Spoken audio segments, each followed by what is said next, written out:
atau leasing.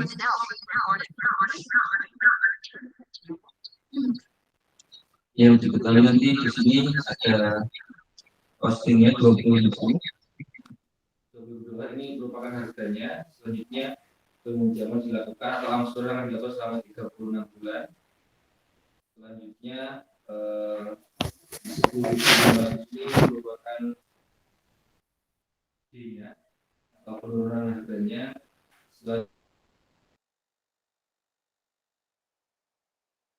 Nanti diketahui bahwa R-nya itu adalah pembayaran sewa bulanannya yang akan dicari nantinya. Selanjutnya N-nya itu ada jangka waktu sewa dalam bulan. Biasanya kalau di leasing atau di kredit itu nanti akan diberikan opsi, akan dilakukan kreditnya berapa bulan seperti itu. Nah, B0 ini harga mobil atau harga kendaraan pada harga awal. Selanjutnya BN itu nilai sisa dari sebuah kendaraan tadi.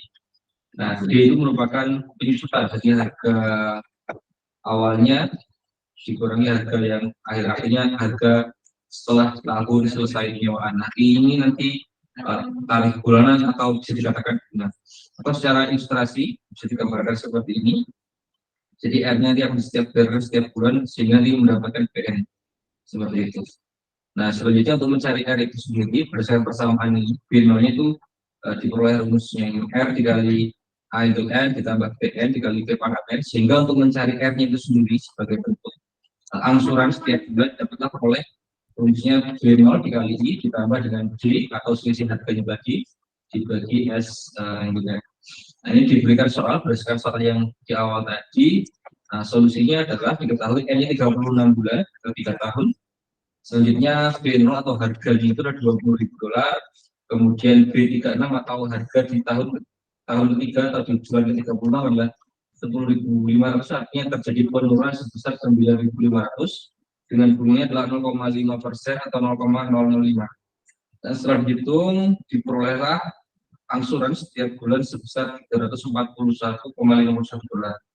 Artinya penyewa itu sebenarnya akan membayar 36 bulan 36 kali sebesar 341, maka yang diperoleh adalah sebesar $12.294,36.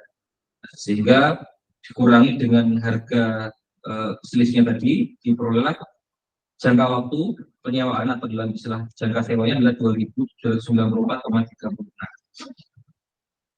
Nah, untuk kasus kontekstual, saya di sini ambil beberapa kasusnya untuk angsuran di perusahaan leasing, salah satunya adalah FIF. Selanjutnya kita akan bandingkan dengan yang ada di Astra sendiri. Kebetulan yang kasus yang saya ambil adalah Honda. Mereknya merek Honda. Ya. Nah, di sini kita coba bandingkan. Di sini yang saya ambil motornya adalah Revo X. Ya, Revo X. Di sini saya ambil yang DP-nya 2.800.000 selama 35 bulan. Harusnya angsurannya di sini 716.000 per bulan. Seperti itu. Nah, kenapa ngambil Revo X? Karena nanti biar sama dengan yang di Astra, karena yang sama-sama kerja kebetulan salah satunya Revo X. Nah, berarti kita peroleh N-nya 35, selanjutnya B0-nya karena harganya di 16.800.000, di sini 16.850.000. Nah, dikurangi DP 2.800.000 sehingga yang harus dibayarkan lagi selanjutnya adalah tiap bulannya 14.050.000. Nah, B35 ini 12 juta karena diasumsikan terdapat penurunan sebesar 4.850.000. Nanti ini ada pertimbangannya kenapa mengambil angka D-nya sebesar ini dan I-nya kenapa juga mengambil sebesar 4%. Nah, kendalanya ketika saya mencari data ini tidak dijelaskan secara detail oleh dari leasingnya, berbeda dengan mungkin di beberapa di brosur-brosur KPR itu kan ada bunganya berapa persen sekalian. Nah, kalau ini tidak dijelaskan bunganya berapa persen, tapi nanti ada beberapa sumber yang akhirnya saya mengambil 4%, alasannya kenapa seperti itu. Nah, sehingga kalau dihitung itu dapatlah hasil sebesar 698.452. Nah, ini kurang lebih tidak berbeda jauh dengan dari harga yang diperoleh di FIF tadi sebesar 790.000 719.000 karena mungkin perbedaan ini artinya I-nya mungkin tidak sesuai dengan tepat yang dia ambil oleh ETF. Selanjutnya juga penurunan harganya juga tidak sesuai yang dihitung di sana. Tapi ini hanya harga estimasi yang saya peroleh dari beberapa sumber. Nah, selanjutnya sintaks positnya terkaitnya dengan rumus yang ada tadi, hasilnya sama 686.000. Selanjutnya, kalau tadi saya ngambil datanya dari FF, ini saya ngambil dari Astra Motor langsung. Nah, ini brosurnya, sama ini mereknya Supra X juga, Revo X, tapi harganya agak berbeda 17.120.000. Tapi di sini yang membedakan untuk 35 bulan dan angsurannya 2.800.000 itu lebih murah angsurannya. Ya, DP-nya 2.800.000 sama dengan yang ETF tadi, tapi angsurannya di sini lebih murah. Padahal harganya harusnya di sini lebih mahal karena 17 juta, kalau yang tadi 16.800.000. Dan perbedaan angsuran. Nah, produk yang tadi ini sedikit, yang tadi itu diperoleh harganya itu sekitar 24 juta. Kalau dihitung totalnya maksudnya ini di luar DP. Itu dari yang awalnya 14 juta sini jadi 24 juta. Kalau dihitung angsurannya selama 35 bulan.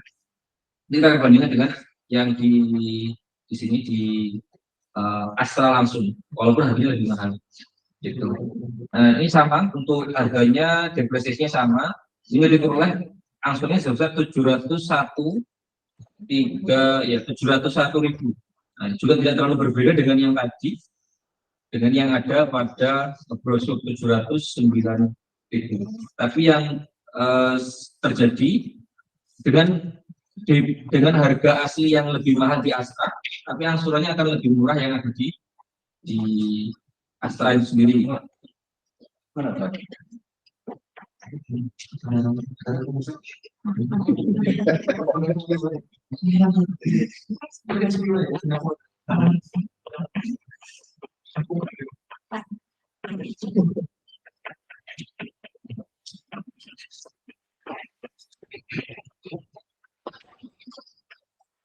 Kalau kesimpulannya kira-kira sama nggak antara rumus yang dipakai oleh si siapa Astra atau sama FIF tadi ya? Ya, kalau rumus menurut saya sama, hanya yang membedakan di sini D dan I-nya itu saya tidak tahu pastinya berapa.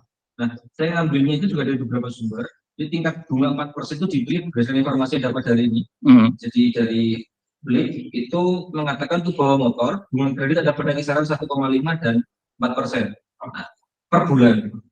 Jadi kalau saya hitung di sana tidak berbeda jauh, artinya mungkin hanya perbedaan pada I-nya ini yang kita tidak tahu dia mengambilnya berapa. Kemudian untuk depresiasi ini saya tidak dapat informasi langsung dari sana, tapi beberapa informasi yang di Tribun News mengatakan kalau motor itu akan turun harganya per tahun pertama 15-20%. Selanjutnya untuk tahun berikutnya itu turun 1 juta. Karena 35 bulan, maka ini sudah saya hitung, maka dapatlah penurunannya sekitar 12 juta untuk harga di tahun ketiga gitu dengan asumsi ini. Ini saya mengabaikan asumsi kondisi motor, kemudian perawatan dan seterusnya. Ini hanya mengasumsikan harga yang pada umumnya saja. Gitu. Sebenarnya saya dapat juga lagi yang di Mandiri Finance, artinya dari bank. Kalau tadi kan dari perusahaan, leasing dari bank. Cuma saya nggak ngitung karena di sini motor Revolex-nya nggak ada. Karena motornya motor lama, jadi nggak ada di sini. Ini motor-motor baru semua kayak PCX, Vario, gitu dan seterusnya.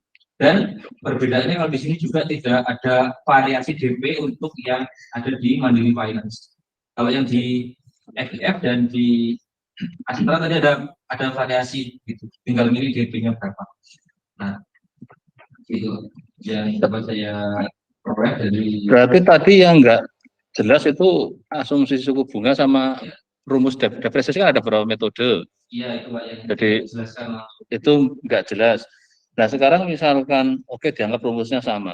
Sekarang ada dua yang nggak jelas. Berarti kita kalau di matematika kan ada dua variabel tidak diketahui, kan butuh dua persamaan. Nah berarti ambillah dua persamaan, apa mungkin mereknya apa tadi yang kira-kira mungkin motor sama motor ya, mungkin harusnya teknik depresiasinya harusnya sama kan, tapi bisa ketebak kan D-nya berapa, I-nya berapa kan. Ya. Nah, berarti dia akan pakai rumus mana akhirnya gitu. I-nya D-nya itu berapa, I-nya berapa? Iya kan, karena kan yang nggak jelas kan dua tadi kan. Iya. Ya kan, kalau DP kan sudah jelas. Kalau kita coba ambil dua harga, berarti kan dua apa? Ya mungkin kendaraan motor apa dua merek lah itu. Terus kan berarti ada dua persamaan kan itu. Iya. Bisa dicari D sama I-nya kan. Iya. Nah, kita cara nyari DI-nya bisa enggak? Tapi asumsi saya karena Harus rumus yang sama loh tapi. ya, tapi kalau mungkin ada perbedaan penentuan I dan D di antara FIF. Kan di FIF itu untuk Enggak, kalau sama-sama di FIF justru. Kan ada dua kendaraan di situ kan. Dia jualannya kan lebih dari satu kan motornya. Oh ya. Iya kan, nah misal dua merek yang berbeda nggak masalah kan.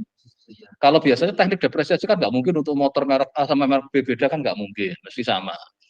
Asumsi suku bunga juga mesti sama kan. Kalau satu perusahaan loh ya, FIF semua misalnya, kita ambil dua. Terus dari apa yang satunya Astra ya tadi, ambil dua. Nanti akan ketahuan depresiasi sama I-nya kedua perusahaan tadi ada perbedaan enggak kan, nanti bisa ke detek. Oh, tapi diasumsikan berarti motor, karena kayaknya kalau dilihat dari motor yang baru dengan motor yang lama kan depresiasinya bakal Nah, itu kan brosur motor baru kan itu, motor baru apa motor lama? Merek Revo kan udah lama, enggak terlalu terkenal, beda sama yang kayak PCX. Kalau bisa yang apa? Ya harus sama-sama motor yang baru itu keluaran. Iya, misalnya karena saya yang baru supaya kita karena depresiasi kan mesti terpengaruh oleh ininya kan apa? Iya. Jenis apa? Iya, makanya tadi kalau misalnya harus terpisah yang sama lah itu. Karena kalau kita tanya ke sana kan kamu depresinya pakai rumus apa gitu kan kira-kira ya kemungkinan dijawab kan ya kecil lah. Gitu. Tapi kita bisa mencoba karena apa? Artinya sebenarnya kalau kita mau membeli kendaraan bisa tadi ya merek yang sama antara FF dengan Astra murah mana angsurannya? Dengan harga yang lebih mahal Astra, tapi angsurannya murah Astra gitu. Iya, nah berarti asumsi depresi sama I-nya kemungkinan berbeda berarti itu. Atau mungkin FF sebagai lembaga yang di luar Honda kan, dia mungkin juga ngambil untung lagi gitu. Kalau ini kan Astra kan dari Honda sendiri. Mungkin ada pertimbangannya. Jadi coba nanti di lacak kira-kira apa itu dapatnya dari ya kayak gitu lah, karena kita kan ingin melihat sebenarnya mereka asumsinya pakai apa. Kan nanti setelah ketemu harganya kan kira-kira dia pakai depresiasi yang mana bisa kita coba telusurkan rumusnya itu.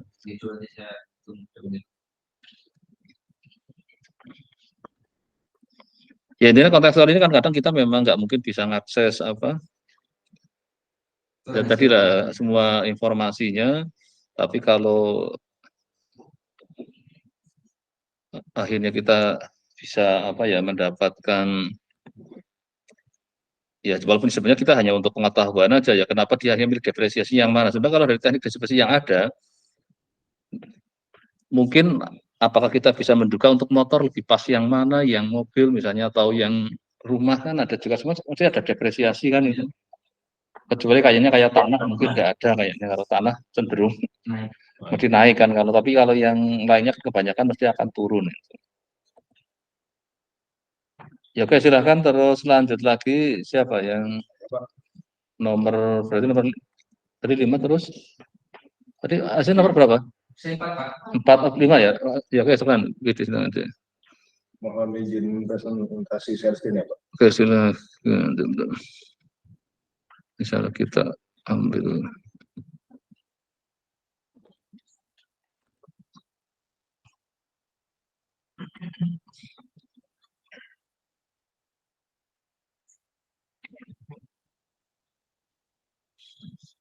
Baik, di sini saya mengerjakan yang contoh 8.5 dan latihan 8.16. Skenario-nya 8.5 adalah sebuah perusahaan akan mengakuisisi di full PDF aja. Full PDF.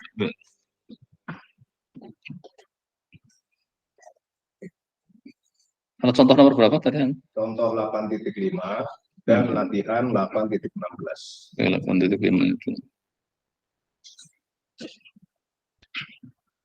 8.8 latihannya itu 8.3 yang subbab dan nomor 16. Kemudian 8.5 Skenarionya adalah sebuah perusahaan akan mengakuisisi sebuah perlengkapan seharga $800.000. Oke, perlengkapan tersebut diduga akan bernilai $100.000 pada akhir tahun ke-6 dan perlu untuk diganti. Biaya perawatan seharga $8.000 dibayarkan per bulan. Perusahaan juga bisa menyewa perlengkapan tersebut dengan biaya $24.000 per bulan dan penyewanya akan membayar biaya perawatan. Kalau tingkat pengembalian yang diperlukan dari perusahaan adalah 12%, yang dikonvertibilkan selama 2 bulanan, tentukan keputusan dari perusahaan apakah membeli atau menyewa perlengkapan tersebut. Nah, di sini kita punya 2 skenario. Yang pertama membeli dan menyewa. Kalau perusahaan membeli, maka NPV-nya adalah dia akan mengeluarkan uang $800.000 sekali keluar, kemudian bulanannya biaya perawatannya adalah $8.000 per bulan yang dibayarkan tiap bulan selama 72 kali. Ini analitas akhir. Oke. Kemudian di akhir tahun ke-6 dikonversikan selama di present value kan, yaitu 100.000 dikalikan dengan 1,01 pangkatnya 72. Di sini pangkatnya 72 karena kalau di timeline-nya itu di tahun ke-6 dikembalikan ke tahun ke-0 sehingga total NPV saat beli adalah 1.160.353,523. Ini kalau dia beli. Lalu kalau dia menyewa, maksudnya perusahaan yang menyewa, perusahaan akan membayar biaya penyewaan $24.000 per bulan. Oke, maka NPV sewa adalah $1,227.609.395. Nah, berdasarkan 2 skenario ini, maka diputuskan bahwa perusahaan sebaiknya membeli saja membeli saja perlengkapan tersebut karena negatifnya masih lebih kecil dibandingkan dengan menyewa. Nah, diperhatikan bahwa mungkin akan ada arus kas masuk yang substansial ke perusahaan selama periode 6 tahun yang akan membuat akuisisi peralatan ini menjadi keputusan bisnis yang menguntungkan. Namun, arus kas masuk ini sama untuk kedua alternatif dan tidak mempengaruhi keputusan pembelian atau sewa guna usaha. Tetap akan sama aja. Nah, Oke, ini kan contoh yang di sini. Kira-kira kalau misalnya kita untuk konteks yang kalau misalnya kan daripada kita beli motor kan, kira-kira kalau milih naik apa? Go ride gitu. Go ride ya, hari kuliah itu bisa anggap aja 1 semester kita butuh berapa? 4 bulan ya selama atau selama kuliah S2 lah misalnya. Kan butuh pakai motor itu. Ini pernah ada yang ngambil seperti itu S3, jadi dia sudah punya rumah di tempat asalnya. Dia jual, terus beli di sini.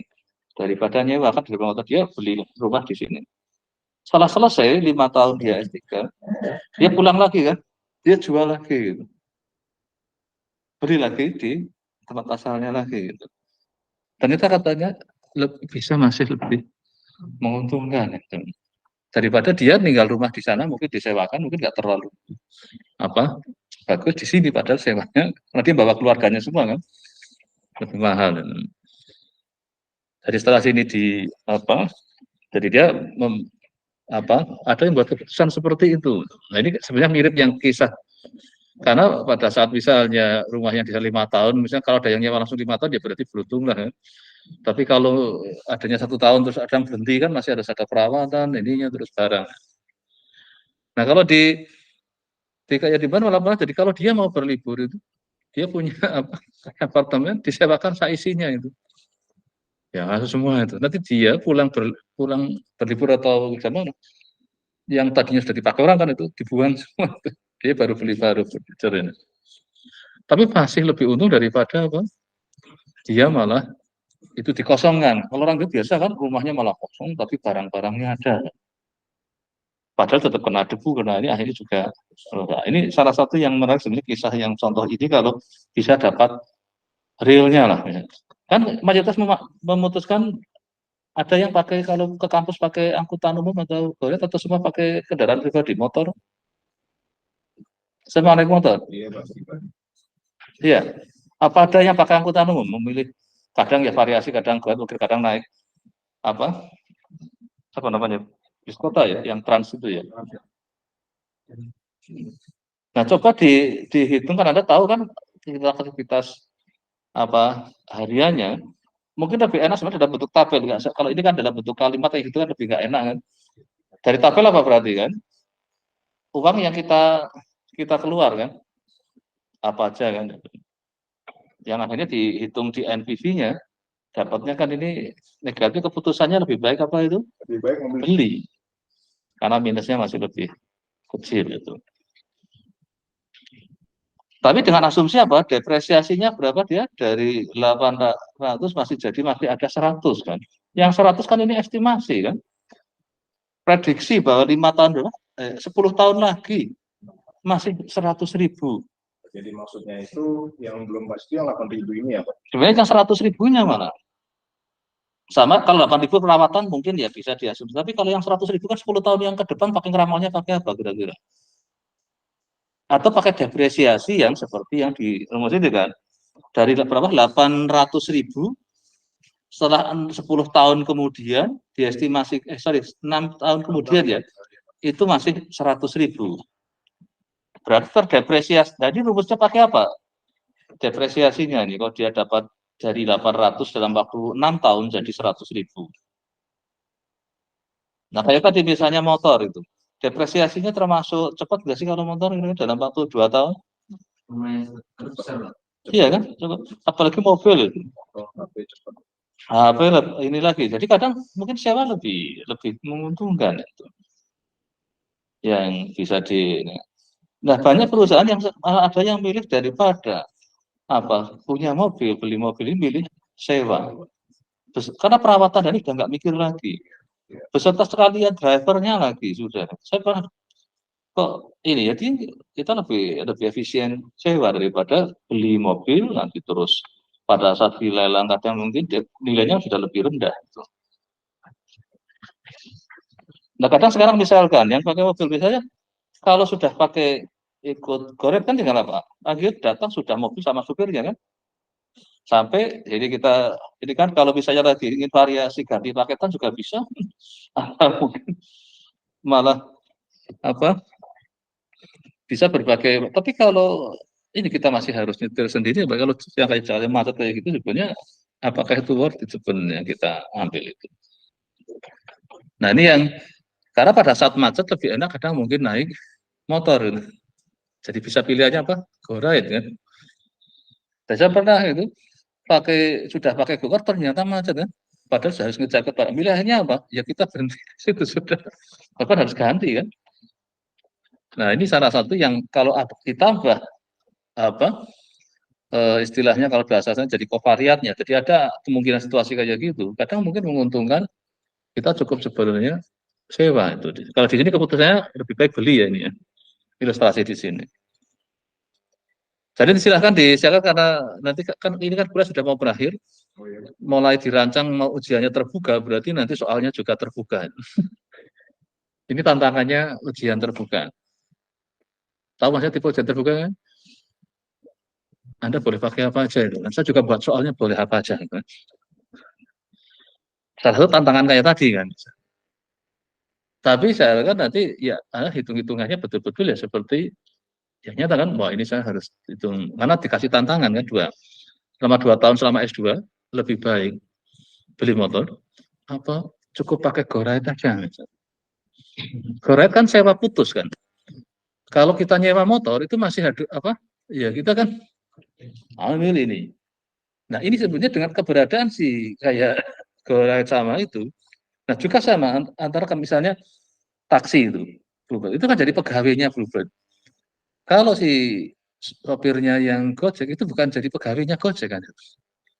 Gojek cuma dapat apa? Ya bayaran aja kan dari masing-masing drivernya dapatnya. Dia kayak nyewakan apa aplikasi aja sebenarnya. Nah, tapi kalau yang dia masih, makanya dia wajar, akhirnya jadinya masih lebih tinggi. Dulu, nah mobilnya mungkin masih punyanya perusahaan malah. Walaupun dia ikut-ikutan Gojek sekarang kan dia, ikut online. Tapi aneh dia harganya adalah interval itu.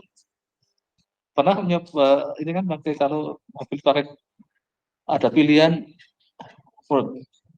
itu tertulis minimal sekian sampai sekian gitu. Tapi berapa kali saya nyoba selalu lebih tinggi daripada yang Gojek akhirnya. Karena apa? Dia argonya kan jalan. Berarti kalau jalannya macet, argonya tambah kenceng kan.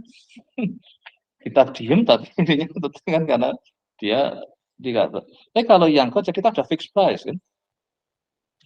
Nah itu juga kadang bisa untuk semacam simulasi kita pertimbangkan kapan kita milih. Tapi pas yang sepi pun saya ternyata masih. Nah, cuman perbedaannya dari segi kenyamanan. Kalau saya masuk ke mobilnya, belum pernah merasakan di situ langsung ada bau rokok. Gitu. Tapi kalau yang itu pernah, aduh, ini sopirnya kayaknya kadang merokok sampai kelas nggak ada penumpang. Di mobilnya walaupun mungkin dibuka kaca tetap aja kan. Atau juga dari kebersihan misalnya, bisa aja kayak terlalu. Itu namanya berbagai buat pertimbangan keputusan. Nanti salah satu tantangan-tantangan yang kalau di proyek dulu kan saya harapkan nanti ada ya oke lah standar. Tapi saya inginkan pada saat itu mungkin saya berikan tantangan yang suatu kadang di mana membuat keputusan. Ini baru memilih antara apa tadi? Apakah saya lebih baik beli motor?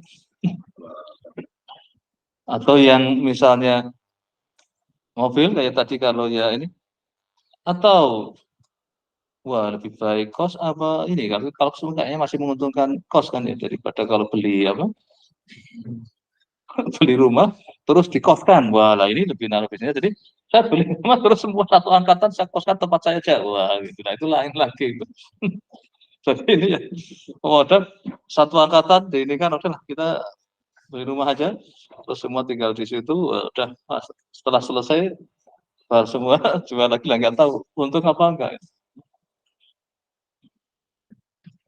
Ya kayak nanti ini ya untuk mungkin ada dari ini ada tugas yang kontekstualnya ada dapat kisah apa tentang Saya belum dapat. belum dapat.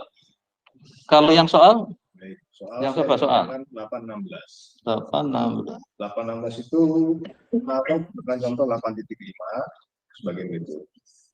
816 Analog hanya tinggal diganti apa namanya biayanya Pak.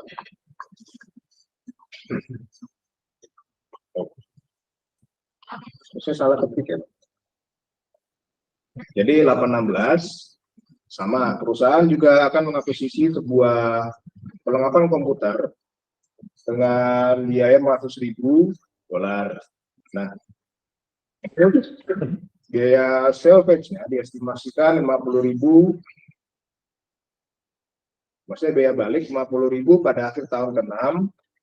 Kemudian biaya perawatan seharga 4.000 per bulan yang dibayarkan tiap bulan. Terus kemudian perusahaan bisa menyewa perlengkapan tersebut dengan harga 12.000 per bulan yang dibayarkan pada tiap akhir bulan selama 6 tahun. Nah, kemudian di bawah perjanjian leasing atau peminjaman atau penyewaan, penyewa dapat membayar biaya perawatan dan perusahaan mendapatkan 12% yang dikonversikan tiap bulan pada modalnya. Tentukan NPV pada option beli, yang B tentukan NPV pada option sewa, dan yang C opsi mana yang bisa dipilih. Nah untuk yang A ini ada tipe Pak, harusnya ini min 400.000 dikurang 4.000 kali anuitas akhir 72 periode dengan I 0,01 ditambah 50.000. Misalnya ada salah hitung, hasilnya tapi betul 580.176,761 dolar ini minus. Lalu untuk sewa dengan cara yang sama contoh 8.5 tadi, MPV-nya adalah min 413.804,6977. Lagi yang terbaik adalah membeli. Begitu Pak.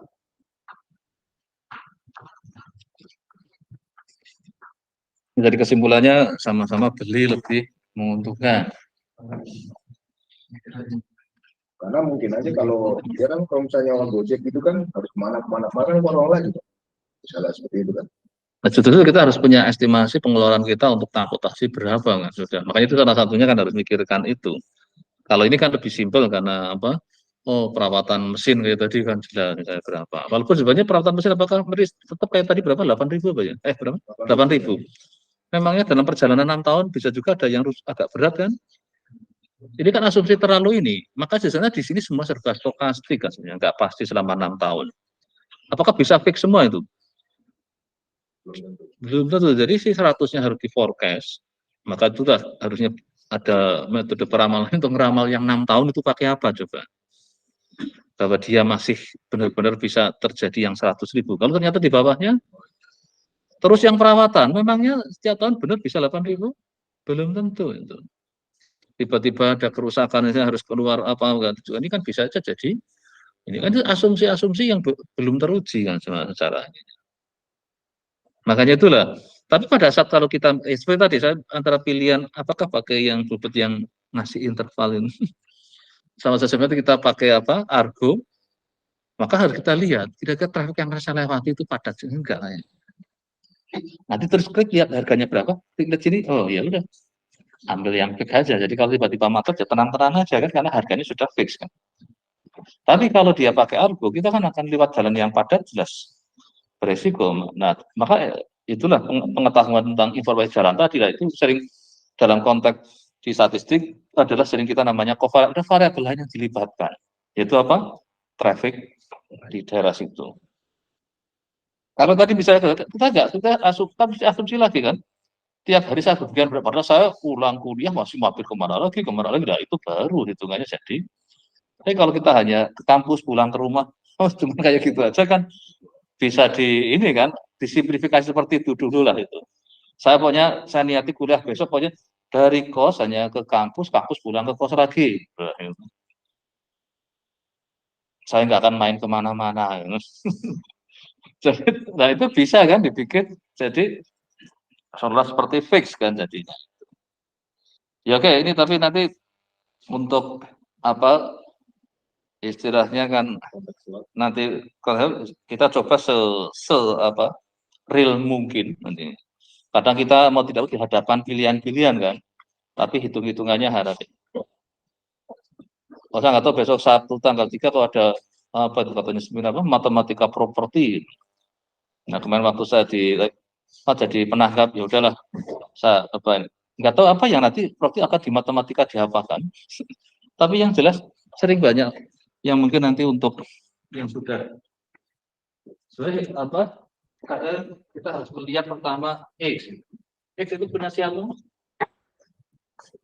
X ini matematika pertama. Kalau eksponen statistik bedanya apa? Ini variabel random. Kalau namanya apa?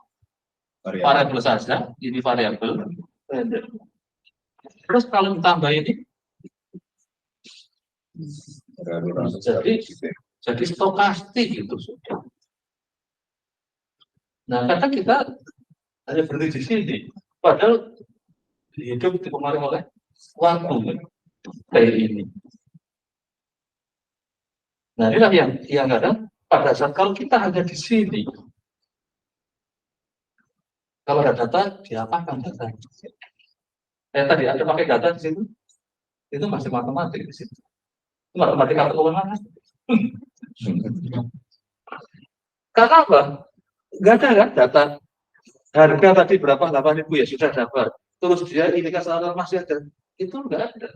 Padahal misalnya kita punya data tentang mesin, ini kan dan kita ada data bisa punya apa? Masih jadi sebenarnya di sisi harga juga sebenarnya bisa jadi bervariasi kan, sama mesin mungkin ada harapnya bisa juga di sisi apa tadi? Yang 6 tahun kemudian ya. Terus biaya perawatannya memangnya itu fix? Enggak, di sini. Bisa juga di sini. X1 berarti tahun pertama, tahun kedua, tahun ketiga bisa juga berbeda, bisa juga di sini. Jadi ini matematika keuangan, statistika keuangan, jadi stokastik keuangan. Nah inilah yang, jadi kita dunia matematika keuangan ya sudah kayak tadi. Setelah semua terjadi dengan asumsi yang bisa, dan belum tentu itu adalah, padahal dalam segala hal itu, belum tentu itu adalah pasti kan ini. Tapi oke lah untuk berhitung, oke kita dapat ini sudah kan. Tapi coba sekarang kalau dilibatkan aspek tadi, Pak. Tahun pertama maintenance sudah berbeda-beda ya. Kira-kira kalau masih baru sama sudah makin lama, perawatannya lebih mahal mana? Mesti naik kan. Gak akan fix itu. Oh tahun pertama, 8.000 cukup cuma ganti oli misalnya. Tahun kedua sudah ganti oli sama apa? Tahun ketiga sudah ganti apa lagi? Jadi perawatannya bisa lebih mahal. Maka bisa juga jadi lebih murah yang sewa. Sewa kan cuma bayar apa? Selama kita sudah sepakat kontraknya selama 6 tahun. Di harga itu kan sudah kita tangan hidup. Tapi kalau kita nyewanya per tahun, bisa saja berubah itu. Tahun ini sekian, baru perpanjangan lagi gitu. Nah makanya itulah yang kejadiannya itu dia apa? Antara milihnya itu adalah itu dia langsung memang kita langsung mau 5 tahun. Oh, berarti maksudnya Bapak itu 8,5 tahun bentuk sampai bisa di apa misalnya MTQ yang sama setahun berapa gitu ya Pak ya dibandingkan sama tahun kan gitu ya. Bisa aja. Jadi kan sebenarnya perawatan kan nggak bisa tiap tahun sama. Itu aset yang semakin ke sana mesti perawatannya makin mahal. Nah, nanti untuk yang kontekstual silakan coba cari itu dan mulai dipikirkan apa yang lebih realistik lah. Ini realistik nggak? Contoh soal ini sama soalnya? Enggak realistik. Ya, untuk belajar berhitung ya sudahlah lumayan kita paham itu. Tapi pada saatnya kita ya tidak sesederhana itu. Nah makanya tadinya saya ada alumni yang di bagian apa properti di perusahaan itu. Sebenarnya jadi sebenarnya pada saat dia memutuskan membeli properti, kalau dia ada pricingnya, terus dia akan lihat kan, mungkin akan dijual lagi atau mau dipakai atau disewakan, kira-kira akan menguntungkan enggak? Karena bisnis yang penting kan making money kan. Nah kalau enggak ya namanya hanya mau nyari bangkrut. Nah makanya ini nanti silakan cari apa untuk kontekstualnya, cari informasi tentang misalnya tadi ini mesin. Sebenarnya nggak harus mesin, tadi makanya misalnya apa bisa tadi ilustrasi kita ini kan atau yang tadi kalau yang cost biasanya juga beda kan antara saya langsung bayar 2 tahun sama bayar dibuat bulanan kan. Bisa saja terjadi nanti ada perubahan di bulan keberapa naik ya. Nah, semua itu ada hitungannya, tapi itulah yang apakah Anda masih di wilayah yang X itu M atau S atau malah yang sudah stokastik. Pada saat stokastik kita sudah ingin melihat bagaimana S1, S2, S3. Nah, nanti ada namanya stokastik model. Jadi ada stokastik model, ada matematik model. Tapi karena hari ini kita juga pakai buku apa? Judulnya apa bukunya ini? Theory of interest. Saya Theory of interest kan. Maka di belakang kan ada yang stokastik yang di belakang. Tapi depannya masih matematik keuangan. Jadi di matematik itu karena di sini memang sampai hari ini kita masih bermain matematik kan. Nah ini matematik keuangan. Nanti besok satu dia mengatakan matematika properti, saya yakin tidak akan ada stokastik. Nggak akan ada dan sana mungkin. Kalau sudah ada sana mungkin dari statistik kan. Properti kalau sudah berani memodelkan apa tergantung waktu berarti jadi apa stokastik. Nah ini nanti untuk diharap bahwa itulah sebenarnya kita di 3 wilayah itu. Masih ada lagi apa? Spasial. Harga sewa di Jogja dengan harga sewa di Jakarta jelas berbeda. Berarti aspek spasial masuk. Lokasi seperti ini kan. Maka di perumahan itu biasanya setiap rumah kalau yang tipenya sama, harganya sama. Maka berebutlah lokasi apa? Kamu di pinggir pojok yang ini. Maka kadang diundi dulu, biar nggak berebut. Tapi akhirnya perusahaannya berpikir, ngapain diundi? Mau dibikin aja. Yang deket ini, di pojokan lebih mahal. Nah, gitu aja kan sudah selesai, nggak berebut kan jadinya. Tapi di area yang sama, harganya sama, di area yang lainnya dibikin berbeda.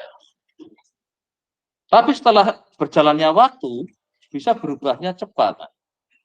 Di tempat yang lebih strategis, harganya lebih cepat naik daripada yang di tempat yang enggak strategis misalnya. Nah itu kan namanya pengaruh pada saat sudah jadi long term-nya. Apresiasinya mungkin tidak jadi karena harganya naik kan, tetap apresiasi ada. Sebenarnya memang yang 8.5 ini karena T-nya dirubah ya Pak, bukan 6 tapi 12 tapi 1 tahun gitu Pak. Memang lebih menguntungkan memang yang sewa. Ya makanya tadi kalau misalnya apa? Tapi kan kita harus juga punya perkiraan pada saat setelah 1 tahun depresiasinya berapa kan? Ya kita harus ngubah semua kan kalau pada saat itu. Makanya nanti untuk ini memang kadang kita kesulitannya adalah apa? Dapat data kan. Untuk tahu depresi pakai apa kita nggak tahu. Depresi kalau masih tahun sama 2 tahun kan beda. Itu kita depresi kan juga macam-macam kan pilihannya kan rumus yang ada di sini kan ini. Misalkan kita nggak pakai rumus itu, tapi lewat bantuan statistik, kita ramal aja 6 tahun lagi harganya berapa? Bisa nggak?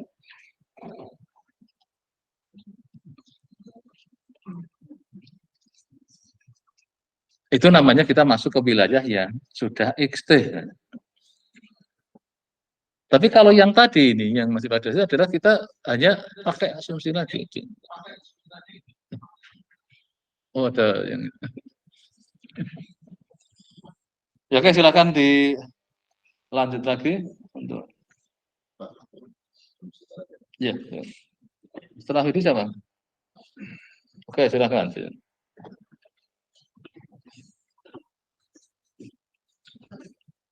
Kemarin bab 8 sudah selesai belum ya kemarin? Kayaknya belum ya.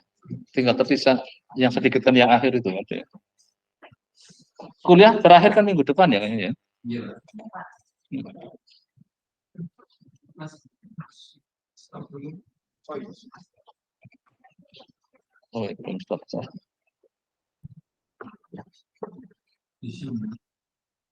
Saya izin stop ya Pak. Oke, silakan. Terima kasih Pak. Ya.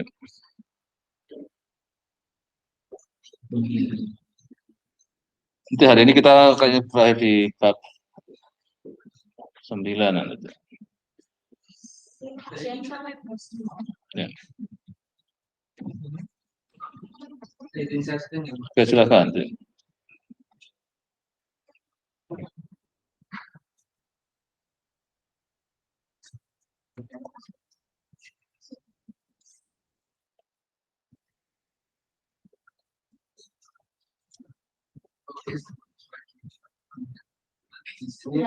Oh, siap. Selamat siang. Di sini saya stok bagian buat sampel 8 itu.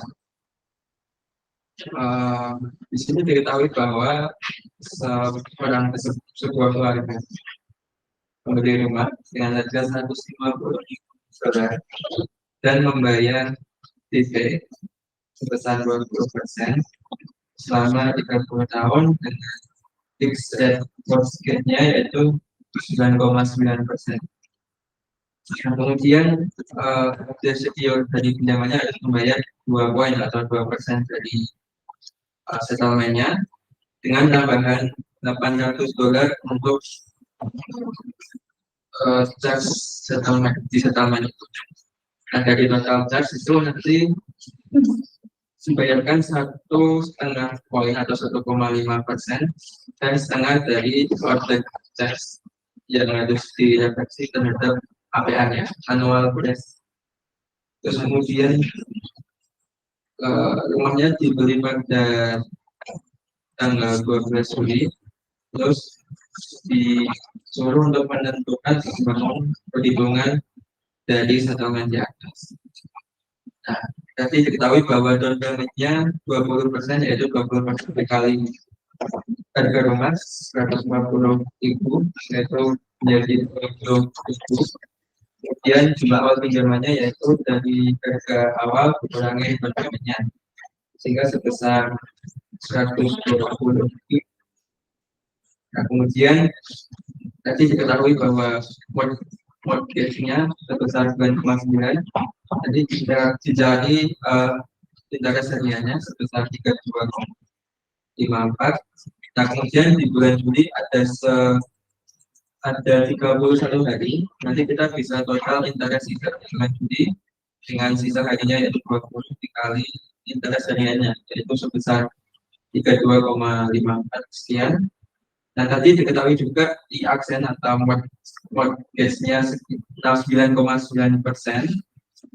dengan monthly, convertible monthly, sehingga kita bisa memperoleh J aksen di sini yaitu sebesar 0,025. Sehingga kita bisa menentukan pembayaran pinjaman tiap bulannya, yaitu sebesar 1.044,23. Nah, kemudian kita juga bisa mencari total charge, karena tadi diketahui total charge-nya yaitu 1,5% dikali pinjamannya yang sudah dikurangi down payment ditambah setengah dari 400, setengah dari 800 hingga 400. Kita peroleh P-nya 2.200. Kemudian kita bisa menentukan L bintangnya sebesar 117.800, sehingga kita bisa memperoleh finance charge-nya yaitu sebesar 258.122,8. Nah, kemudian kita akan mencari interest tiap bulannya. Dengan diketahui hanya tadi 1.044 sekian dan vertikalnya sebesar 117.800. Nanti dengan persamaan equation ini kita bisa memperoleh J-nya, di sini saya misalkan J sebesar 0,00843, sehingga APR-nya atau annual rate tiap bulannya, tiap tahunnya yaitu sebesar 10,12%. Itu nanti lebih besar dari bunga yang diharapkan dari mortgage-nya itu sebesar 9,9%. Nah, kemudian ini juga ada contoh di exercise 24 di mana seorang pensiunan itu membeli rumah sebesar 100.000, kemudian membayar annuity mortgage-nya 12% convertible monthly dengan pembayaran 500 per bulan. Nah, rumah tersebut appreciate atau mengalami peningkatan sebesar 6% tiap tahun. Nah, di sini disuruh untuk menentukan ekuitas dari rumah tersebut selama 5 tahun. Kita bisa mencari ekuitasnya dengan persamaan L dikali interest selama 5 tahun dikurangi dengan pembayaran tiap bulan nanti 500 dikali accumulated. Jadi kita bisa memperoleh ekuitas pembayaran rumahnya sebesar 92.988. Nah, kemudian di sini saya belum menemukan yang kontekstual seperti mortgage, cuman saya mencoba kontekstual untuk KPR. Jadi saya mencoba di calculating BCA sama mengambil salah satu brosur. Di sini dari BCA, website BCA, rumah saya BCA. Ini bisa diatur sendiri berapa kisarannya. Nah, di sini saya ambil harga propertinya 400.000 dengan down payment-nya 10% dengan jangka waktu 5 tahun. Nanti kita memperoleh angsuran per bulannya itu sebesar 6.414. Nah, kemudian saya coba cek di amortisasi selama 5 tahun atau sini saya convertible monthly jadi selama 60 aja. Nanti kita peroleh hasilnya 0 di akhir. Jadi sudah dapat keterangannya. Terus kemudian juga saya mengambil di salah satu browser internet tentang KPR, kredit multiguna KPR. Nah, di sini saya juga mengambil yang 400 juta dengan jangka waktunya 5 tahun, cuman di sini tanpa down payment, dan kemudian diketahui bunganya 0,85. Nah, di sini tidak diketahui 0,85 ini entah per bulan atau per tahun atau selama 5 tahun. Jadi saya sudah mencoba tiap tahun. Kalau 5 tahun ya kira-kira rasionalnya ini apa? Per apa? Soalnya saya coba per tahun nggak bisa, terus per bulan nggak bisa. Terus ini saya coba 5 tahun karena 85%. Oh, nggak bisanya maksudnya apa? Maksudnya kalau Nggak cocok sama. oh, maksudnya nggak cocok, tapi maksudnya Ya, tetap bisa, cuman nggak kan nggak beda. cocok, sisi jauh Pak sama. Ya, selisih artinya makanya ini lah misterinya brosur itu. Iya, kan di sini tiap bulannya 10 juta. Penipuan apa? Nah, saya Iya, jadi kadang apa bunga murah gitu kan, nah, tapi kenyataannya mahal. atau apa sih saya coba sekitar 85%, jadi 0,85. Terus ini selama 5 tahun ya, jadi diperoleh sekitar 1,41%. Kemudian dimasukkan ke tabel amortisasi, tapi diperoleh pembayaran tiap bulannya itu 9 juta. Nanti sampai akhir tahun ke-60 nol. Cuman ini berbeda dengan yang di sini. Di sini seharusnya 10 juta sekian, cuman di sini 9.900.000. Jadi ya sebenarnya selisih 100.000 lah kurang lebih. Nah, cuman masih belum tahu 0,85 itu konversi ke apa. Karena saya coba per bulan cukup jauh, jaraknya per tahun cukup jauh. Ini per 5 tahun. Selama 5 tahun. Itu kalau dihubungi ininya, brosurnya pasti brosur tahun ini apa tahun kapan? Jadi saya kurang tahu karena saya nyari. Berarti nanti besok kalau pas ujian, kalau perlu Anda harus telepon ini loh ya. Ini untuk kepentingan ujian ya. Ini. Jadi kalau Anda benar-benar besok harus melakukan sesuatu ini tadi, mau beli rumah lah, mau ini, Anda mau pilih KPR atau mau cash, pinjam ke bank saudara gitu kan tanpa bunga, tanpa administrasi, mengembalikan seingatnya gitu kan. Itulah bank saudara enaknya, walaupun lama-lama jadi tidak jadi saudara gitu kan. Gara-gara mulai macet gitu kan. Jadi nanti di beberapa ini misalkan tadi, jadi Anda pada saat kalau ingin beli rumah, Anda pilihannya ya kalau bisa cash kan, nah, tapi nggak punya uang, uangnya nggak cukup untuk DP. DP aja nggak punya, nah, saya startnya dari nol, nggak punya uang sama sekali, ingin punya rumah, beli rumah. DP-nya juga pinjam. Untuk DP, saya harus pinjam dulu. Nah itu, setelah dapat DP kan, maka dia harus ngangsur DP-nya. Yang nggak mungkin pinjam ke siapa lah, itu yang penting pokoknya kan. Bisa juga dengan start nggak punya uang, tapi ingin beli rumah. Wah, ini harus pakai apa? Beda dengan nggak punya uang, tapi ingin punya rumah. Ingin punya rumah kan bisa juga beli, bisa juga enggak. Nyari yang ada apa undian hadiah rumah. Ingin punya mobil, ya cukup ikut super deal. Kan? Tapi kalau ingin beli mobil, ya jangan ke super deal. Nah, nanti maka apa? Biarkan berbagai skenario nanti yang kalau nanti kan di minggu depan bahwa akhirnya Anda mau ujian tertutup apa terbuka. Terbuka saya inginkan Anda selasi mungkin maksimalkan textbook yang Anda miliki untuk menyelesaikan masalah yang ya semua nanti di latex. Terus komputasinya minimal Google Sheet ya, jadi jangan kalkulator itu. Semua hitungan saya di kalkulator, ya kalkulator harus ikut diserahkan. Gitu ya.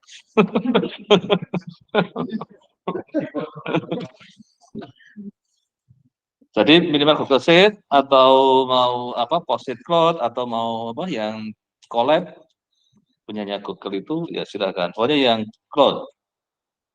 Jadi enggak apa, misalkan jangan kalkulator lah untuk karena saya ingatkan bahwa Anda jadi leluasa pada saat diarahkan kemana untuk supaya ya realistik mungkin itu. Oke, sementara mungkin untuk yang presentasi ini dulu, sekarang saya akan lanjut dulu ke materi. Jadi kita kan posisinya baru sampai 8 ya, anggap aja ini sudah nah, modern financial instrument. Kata modern berarti kan sekarang makin berkembang ya instrumen finansial kan. Salah satu instrumen sekarang yang terkenal apa?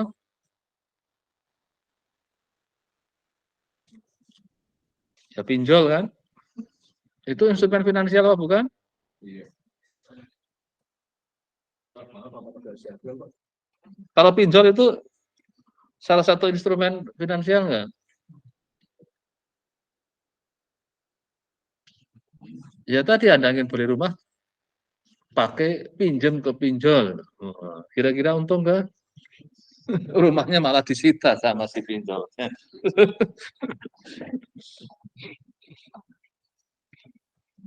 Nah nanti di sini kita akan ke more advanced financial analysis, yaitu mulai melibatkan apa? Ada inflasi, expenses-nya, biaya ininya, terus ada pajak, ada exchange rate, dan juga ada resiko dan uncertainty.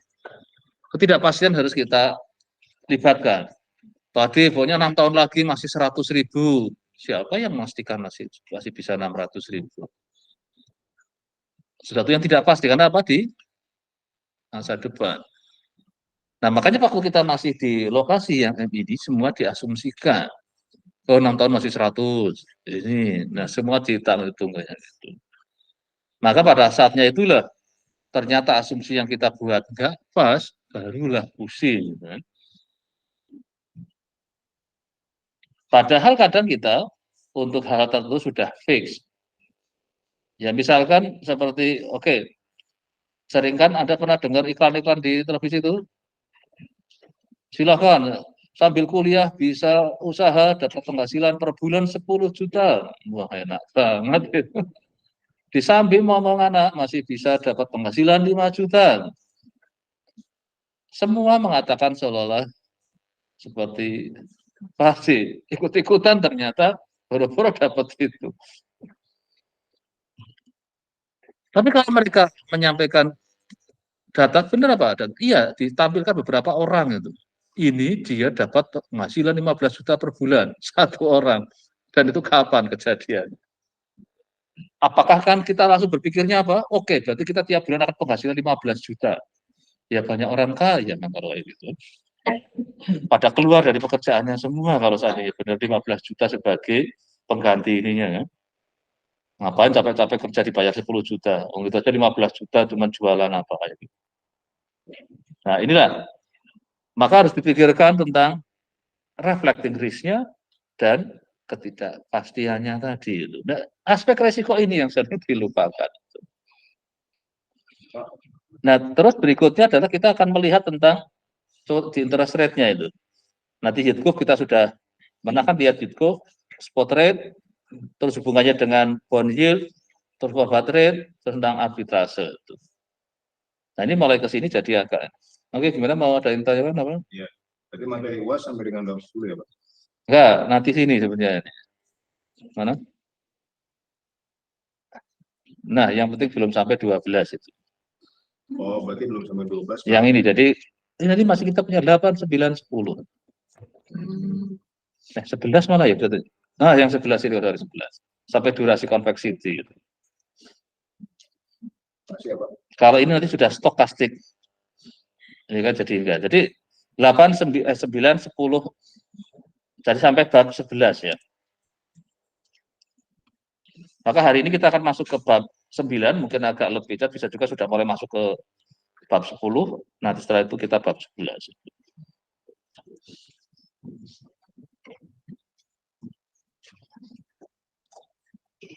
Oke, sekarang kita ke bab 9-nya.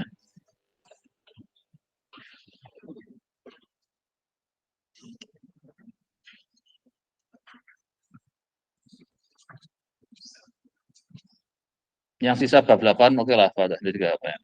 Inflasi. Siapa yang peduli inflasi? Anda peduli? Ya, setiap hari mikirin inflasi. Enggak, paling kalau mau beli apa tahu naik baru. Kok penjualnya mengatakan kok inflasi naik, maka harga ya naik. Wah, gitu. Lumayan keren itu penjualnya. Pagi-pagi mau sarapan tahu harga naik gitu kan. Tadinya mungkin ambil telur harganya berapa? 10.000 apa? Tahu tambah 1.000. Wah, inflasi kok. Wah, gitu. Expenses itu apa? Ya kayak apa? Biaya yang kemungkinan untuk pribadi ini. Terus tax, pajak. Ada yang mikirin pajak? Ada kena dampak pajak? Iya, kalau belinya kadang harga belum termasuk pajak, baru kaget setelah tambah pajak jadi harganya nambah sekian. Gitu. Currency exchange rate, ada efek langsung? Kalau produk-produknya kita yang dalam negeri mungkin nggak kena efek langsung, tapi kadang iya secara tidak langsung. Dolar naik, wah berakibat jadi ada risk dan uncertainty. Ada yang sering memikirkan resiko berusaha dengan keuangan? Transformasi digital, wah serba enak apa-apa, tapi si hacker datang.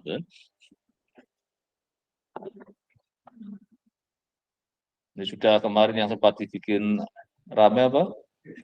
PSI. Terus kemarin siapa artis akunnya, akun apa? Entah GoPay-nya apa katanya dibobol. Berarti kita mulai nggak tenang, yang di dompet takut kecopet, yang di rekening takut di hack. Wah rasanya jadi uang di mana lebih baik nggak punya uang lah ya.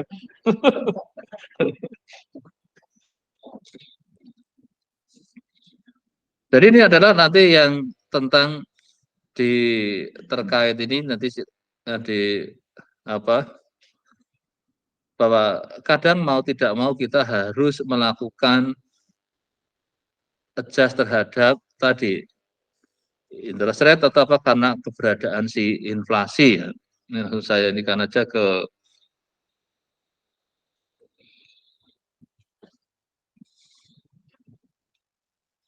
misalkan mengakhiri fraksinya. Jadi beberapa ini yang mungkin sudah dilihat tentang situasi-situasi yang terkait, oke lah mungkin di ini kan adalah ini kadang kita punya dananya apa pure rate of interest itu. Terus muncullah inflasi, terus resini, length on investment juga penting ya kita melihat apakah kita mau jangka pendek atau jangka panjang. Jangka pendek dengan jangka panjang dari segi risiko mesti lebih tinggi ya jangka panjang karena kita nggak tahu makin jauh ke sana seperti apa.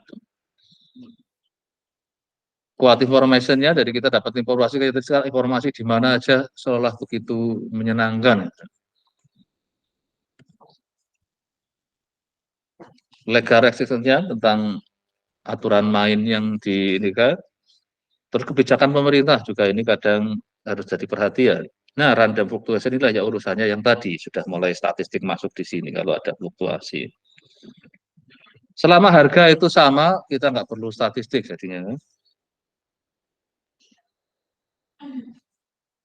Cuman tahu-tahu diganti harganya kayak kalau bensin ya itu yang subsidi. Tapi kalau yang pertama kan enggak, dia akan berubah itu.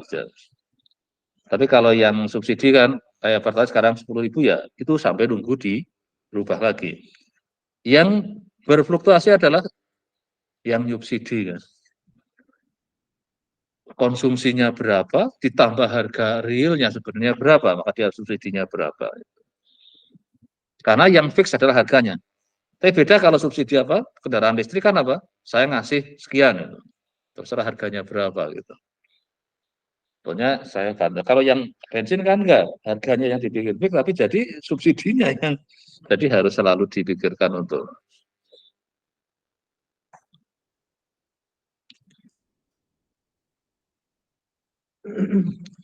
Tadi berbagai apa?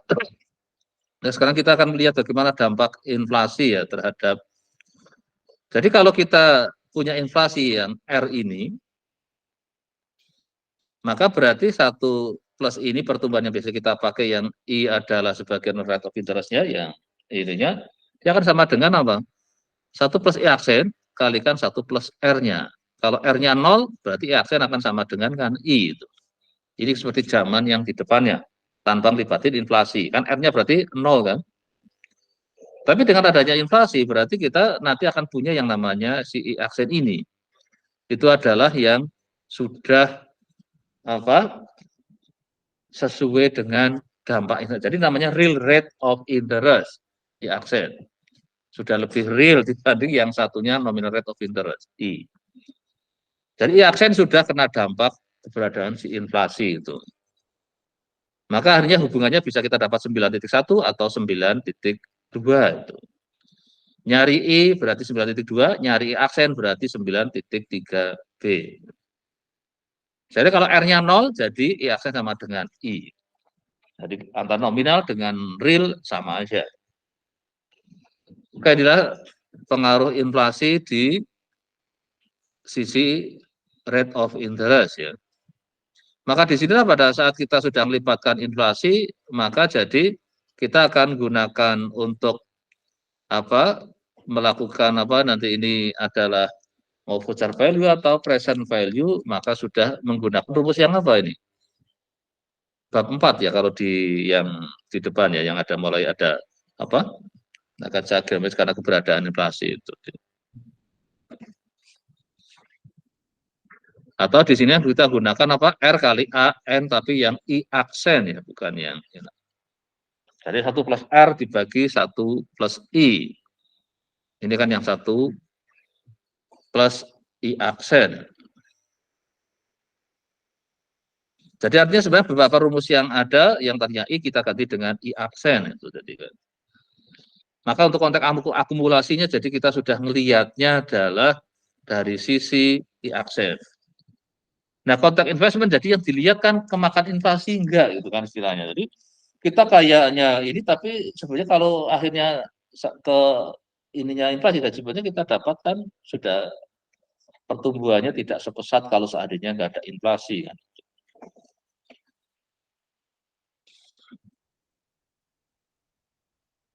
Nah, nanti inflasi diukurnya pakai apa, tapi untuk di sini kadang diukur menggunakan apa? CPI ini ya. Nah, di Indonesia menggunakan apa untuk jadi inflasi di daerah itu berapa? Cara ngitung inflasi adalah pakai apa sih mereka ngitung ada namanya ada inflasi itu. Oke, 91 berarti ini sudah kembali ke nomor 1 lagi berarti ya. Oke, nanti silahkan coba lihat kontekstualnya ya. Consumer Price Index kira-kira dapatnya di mana? Kayaknya BPS ya mungkin ya, bisa diperoleh ya nanti dilihat. Misalkan yang kontekstual coba dicari kalau data-data mungkin di BPS atau di website silakan Anda coba searching. Ini bagaimana menghitung I aksen ya, dengan adanya di sini apa ini?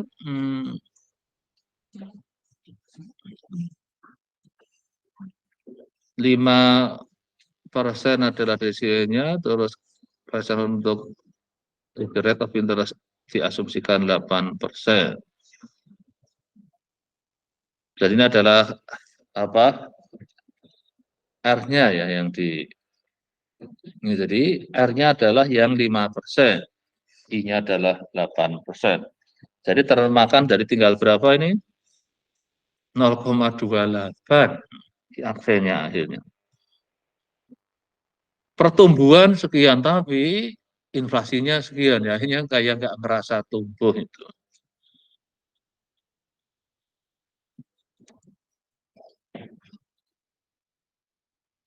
(9.2) nanti silakan dengan nanti CPI coba di apakah di BPS ada di ini kan 9.2 berarti yang nomor 2 ya, silakan nanti di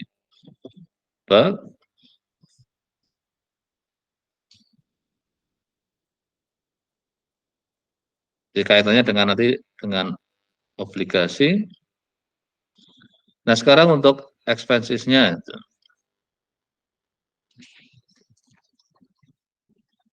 consumer borrowing untuk urusan minjem. Sebenarnya ada setiap transaksi keuangan kayaknya ada biayanya. Kalau gratis, makanya tadi bank saudara, makanya. Nah, nggak ada biaya donasi, nggak ada bunga, mengembalikannya seingatnya. Jadi kan paling enak kan. Jadi entah kapan itu kan. Personal investing. Kita investasi juga kadang kena biaya juga kan, ada yang jebol di situ. Tentang cara borrowing, additional investing. Maka pada saat kita misalkan ini contohnya ada 2-year bond gitu dengan di 8% kuponnya semi annually, yield semi annually, tapi ada komisi to buy this bond adalah, nah inilah komisi ini yang jadi akhirnya kita dapatkan apa? Yield yang sebenarnya setelah dikenai adanya apa? Komisi. Nah, nanti lihat di kontrak realnya untuk setiap transaksi ada yang naik berapa persen, ada.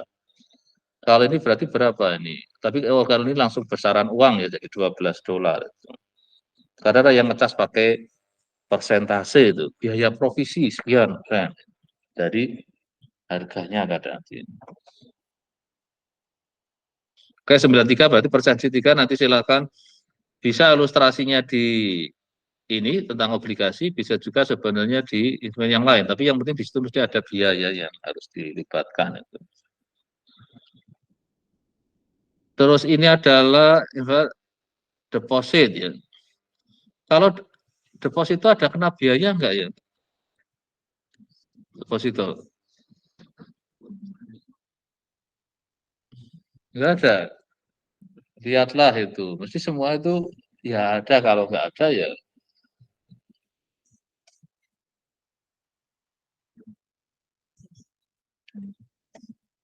Karena buku tabungan aja tiap bulan dipotong kan itu biaya administrasi kan. Berapa itu? Pakai persen ya kelihatannya apa? Oh, ada yang pakai angka besaran berapa? Ada yang 5.000, ada tergantung rekening yang kita buka kan.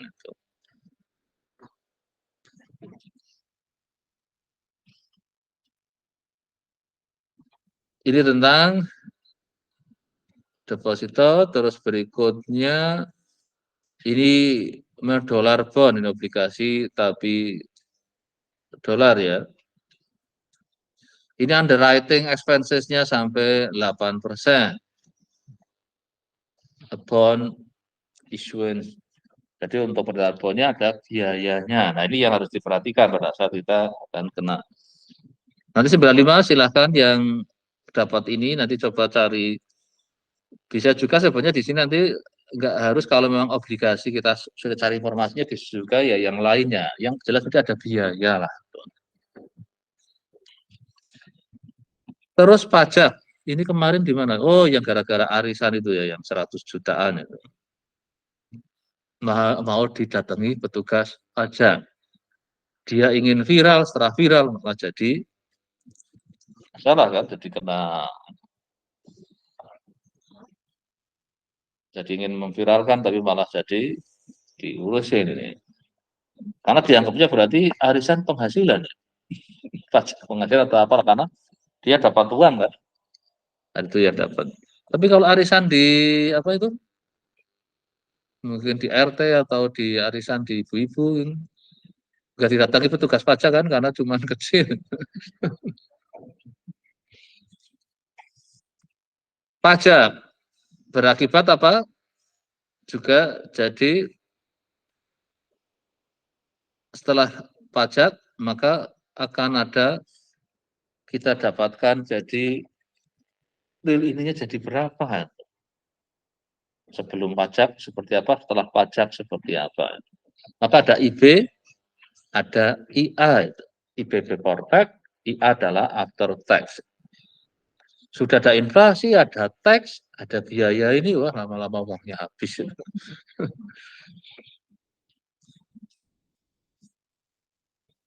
Nah, silakan nanti perhatikan betul pada saat tentang keberadaan tadi ya, Ada inflasi, ada expensesnya itu.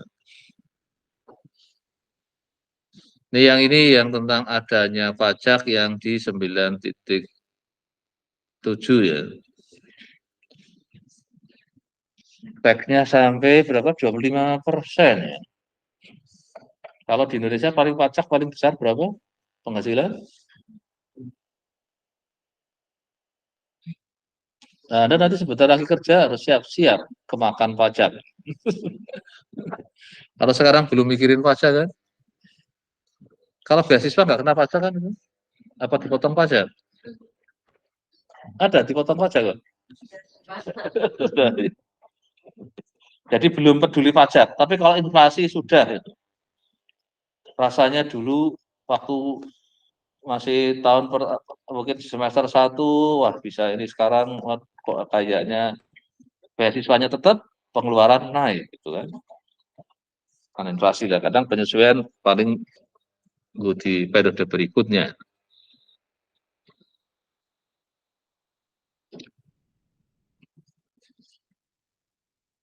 Jadi kita di sini adalah ini yang tadi ya, yang untuk dia akan ingin investkan. Tapi kalau sudah jadi ada biasanya ada kena pajak, kayak seperti bunga ya kena pajak ya. Obligasi juga kayaknya juga sama, cuma yang ininya adalah dikenain pajak. Nah, ini jadi ada sampai sudah 98 berarti ada 8 ya sudah ya. Iya ya, 8% 8 ya. Semua berapa? 10 ya? 10. Ini yang 9 mencari IR before tax, after tax ya. Nah, ini 10 sudah masih tentang tax, expenses, dan inflasi ya. Itu sudah 10 berarti sudah kebagian 1. Sekarang kita pikirkan terkait dengan yang namanya currency itu. Nah, inilah yang pada saat misalnya ada transaksi yang lintas negara, mau tidak mau harus mata uangnya ada terkena exchange rate. Rate beli dengan rate jual lebih tinggi mana? Dari sisi kita, ya kalau beli jadi mesti lebih mahal daripada pada saat kita menjualnya. Nah, spread itulah yang dinikmati oleh money changer kan, karena dia dapat selisih itu. Jadi exchange rate juga akan berdampak, ini sudah tadi inflasi ada kena pajak, ditambah masih ada tax itu. Ini yang 9/10-nya ya. Nah, nanti sama juga nanti kalau memang ada untuk checking ini di dunia realnya ada nggak yang sama itu. Nah, sekarang yang ini kembali ke yang nomor 1 ya. Sertifikat deposito ini.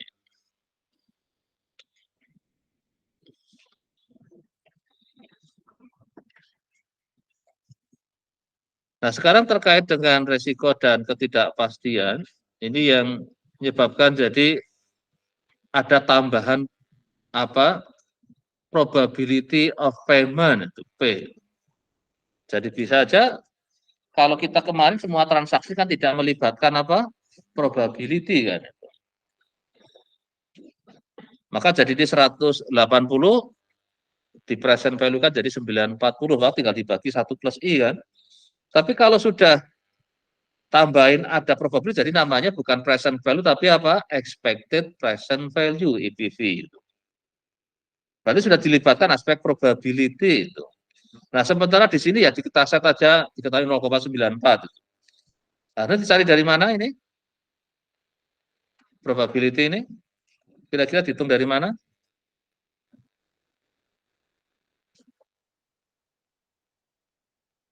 Ya artinya apa?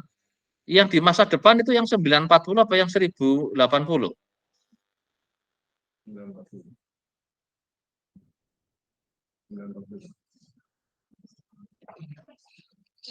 adalah apa?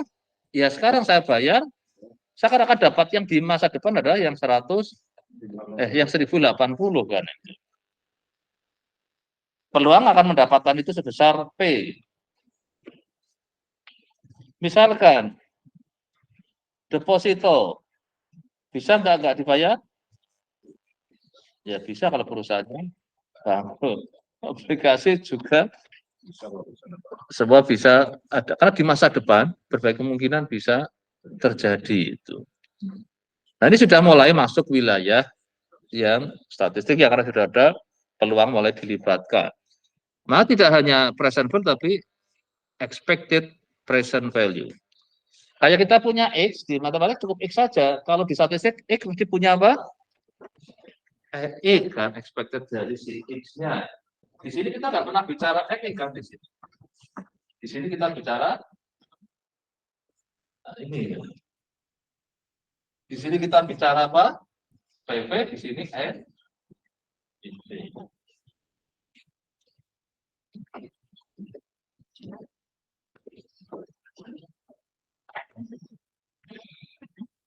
Nah, kira-kira P-nya ngitung dari mana? Nah, inilah tugasnya orang yang modeling di statistiknya itu untuk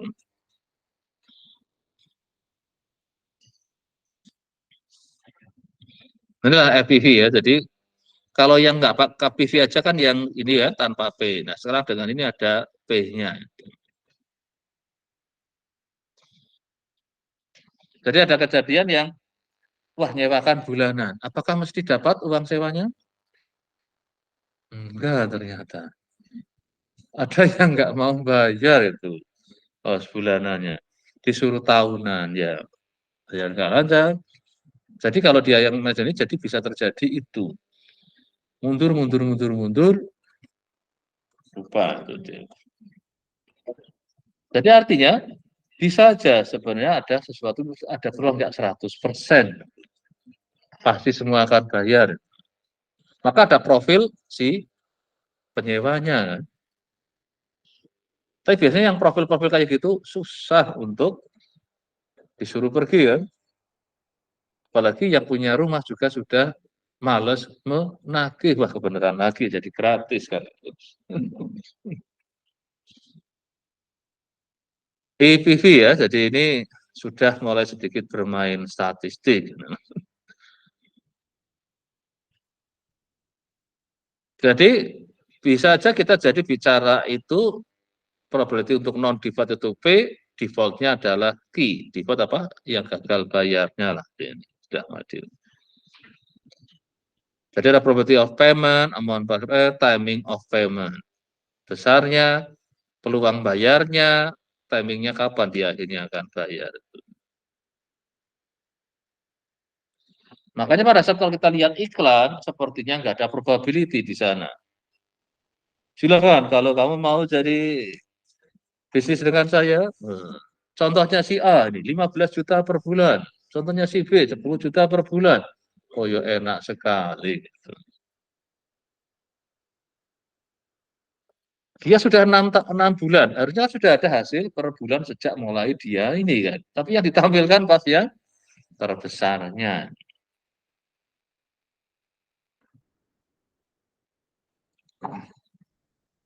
Oke, ini aspek tentang apa? Risiko dibalik tentang ininya adalah risiko yang kaitannya dengan bisa besar bayarnya, dia bayarnya berarti saya lagi nggak punya uang ya, saya bayarnya separuh dulu. Gitu. Nah.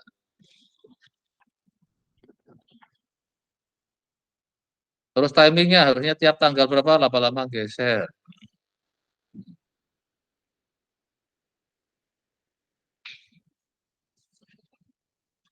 Jadi 9-12 ini nih yang persensi 2 ya ini ya. Nanti di apa bisa kita lihat ya kita.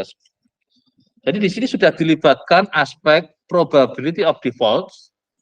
Each year is apa 5 per mil ya kalau ya, per 1000 kan per mil ya kalau persen kan per 100 ya. Maka harus dipikirkan bahwa kemungkinan dia akan defaultnya ada.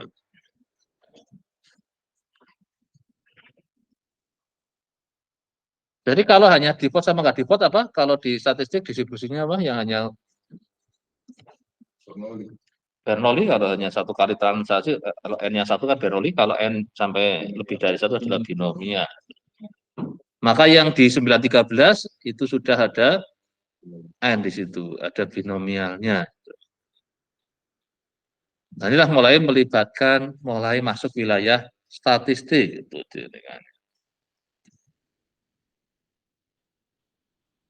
Berarti nomor 3 ya, nomor 13 itu.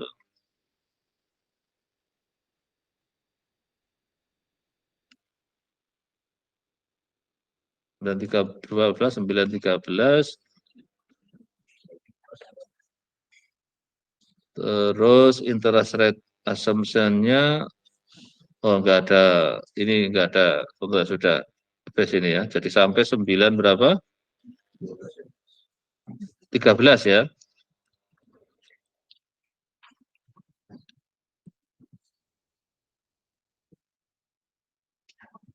Nah, term structure of interest rate, yang pertama adalah kita kemarin punya yield curve kan ini. Gambarnya kayak apa? Ada bisa lengkung ini, ada yang lengkung ke bawah ini, inverted yield curve, normal yield curve. Yang normal apa? Naik kayak gini. Ini kata normal di sini tidak kaitannya dengan distribusi normal ya. Yo, biasanya wajarnya yang ini normal yield curve. Kalau kita sebutnya yang seperti ini berarti turun, investasi kok malah makin lama makin turun. Nggak menarik gitu kan.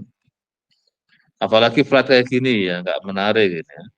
Uangnya nggak ada perubahan itu.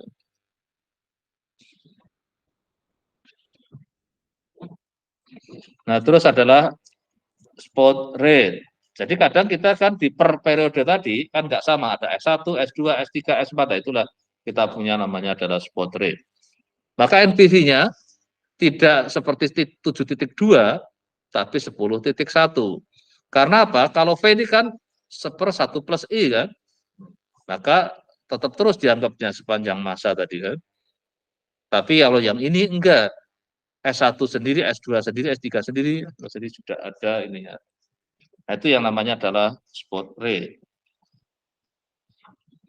Jadi satu tahun ini tahun pertama 7%, yang 2 tahun 8%, 3 tahun 8,3, terus seperti itu.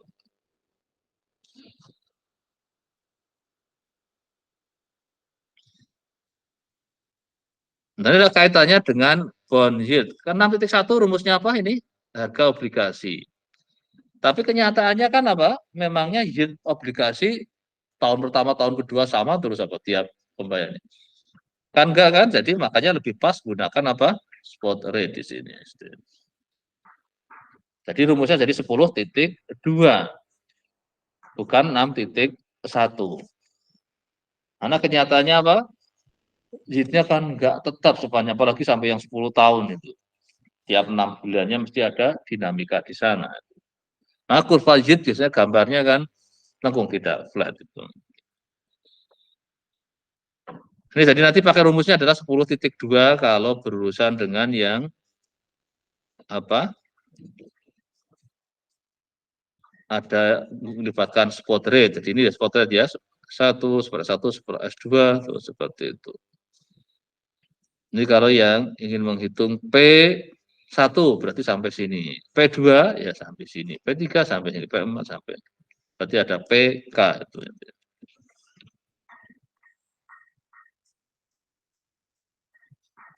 Tadi sudah sampai berapa tadi? 10.1 berarti siapa? Yang ini. Oke, berarti AC 10.1 ya. Terus 10.2 berarti itu ya. Ya. Nah, ini malah ST-nya berupa persangka gini. Nah, kalau di statistik kita punya data bisa bikin model ini kan. Oh, ini yang ininya kita bisa mengestimate 0,05 sama 0,02-nya. Nah, nanti coba kalau Anda bisa dapat data realnya, ya dicoba aja nantinya. Oh, ini ya bagiannya di sini. Ini kan persamaan bisa juga linear, bisa juga nggak linear sebenarnya kan. Seolah-olah karena waktu berarti gini linear kayak gini. Wah, naik apa? Naik terus gitu kan. Padahal belum tentu, bisa juga apa? Kuadratis kan. Udah naik terus turun itu selama cakup.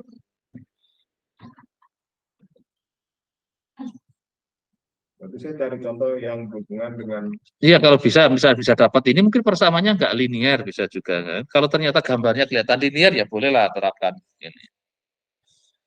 Nanti silakan nanti cari di internet ada nggak dapat yang kebetulan yang memang yang nyata lah bisa kayak apa. Pak, boleh nanya Pak, Ya. untuk yang example 10.2 itu persamaan ST-nya itu membentuknya bagaimana ya? Nah, ini kan asumsi, namanya di sini kan asumsi. Asumsi kenapa linear? Linear pun sudah tahu 0,05 ditambah 0,2 T. Ini kan semua kan klaim kan. Kalau ke statistik harusnya kita punya data apa? T0 S-nya berapa? T1 S-nya berapa? T2 S-nya berapa? Nanti baru dicari apa kayak persamaan regresi itu. Karena tidak dapat apa? Alfa dan betanya itu kalau diregresi. Nah, itu baru namanya sudah statistik. Kalau ini masih rasa matematik.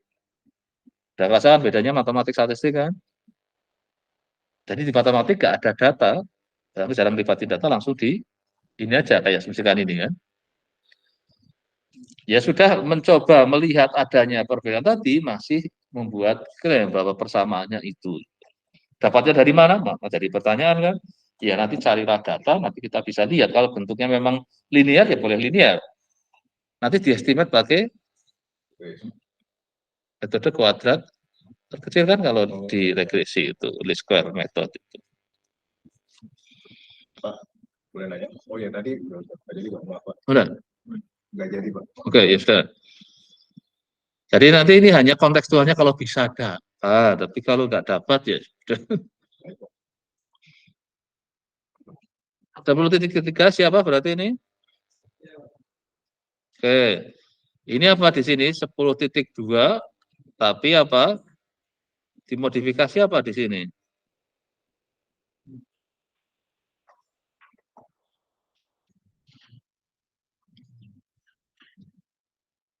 Ini 10.2, tapi di kalkulator at par yield rate-nya adalah ini nih. Ini pakai menurut saya di sini.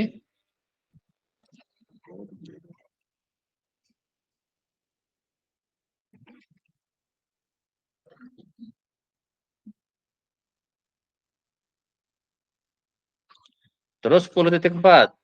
Siapa 10.4 berarti? Oke, ya, dan nanti adalah ini par value adalah 1.000, terus ini 10% adalah kuponnya. Tapi harganya kan berubah ini kan. Nah, nanti kalau kontekstualnya Anda lihat di websitenya PHI. Kan itu berubah-ubah kan itu. Tiap hari aja berubah itu. Nah, Anda boleh ambil kalau misalnya, tapi kalau bisa ambil tahun pertama, tahun kedua, tahun ketiga ya boleh lah itu. Berubah. Ini kan tahunan berarti. Kalau tahunan susah ya dibikin mau harian ya boleh gitu. Tiap hari aja berubah itu aplikasi itu. Misalnya selama 1 minggu berarti dapat 5 ini kan 5 harga itu.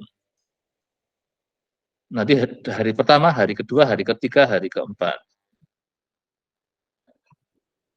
Kalau bisa dapat tahun ya silahkan misalnya. Nah, nanti bisa untuk contoh kontekstualnya itu. Tadi ada spot rate, terus kita punya ada forward rate. Jadi ini pada saat kita satu periode 7%, terus yang periode keduanya F. Tapi ininya di sana dengan 1+0. Nah, inilah yang namanya di sini forward rate. Jadi kalau kita lihat dalam bentuk gambar seperti ini adalah di sini kita di sini adalah nanti ada F-nya ini yang di sini. Maka forward rate seperti ini. Kalau spot kan per ini ya. Nah, ini forward rate jadi ini kita maka tadi 1+ ini adalah sama dengan ininya kali ini tadi kan 1+F. Kalau yang inflasi kan konteksnya untuk di tahun itu, tapi kan di periode depannya itu maka forward.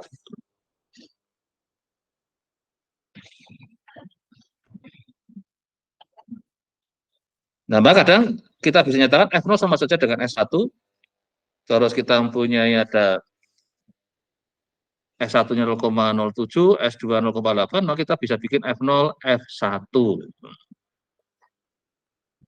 Jadi spot rate dengan forward rate tadi perbedaannya jadi bisa kita betul. Jadi yang di sini kalau kita dapat 10 titik apa kalau kita ini kan Tapi kalau kita ingin menghitung forward rate dari spot rate, ya ini rumus 10.7.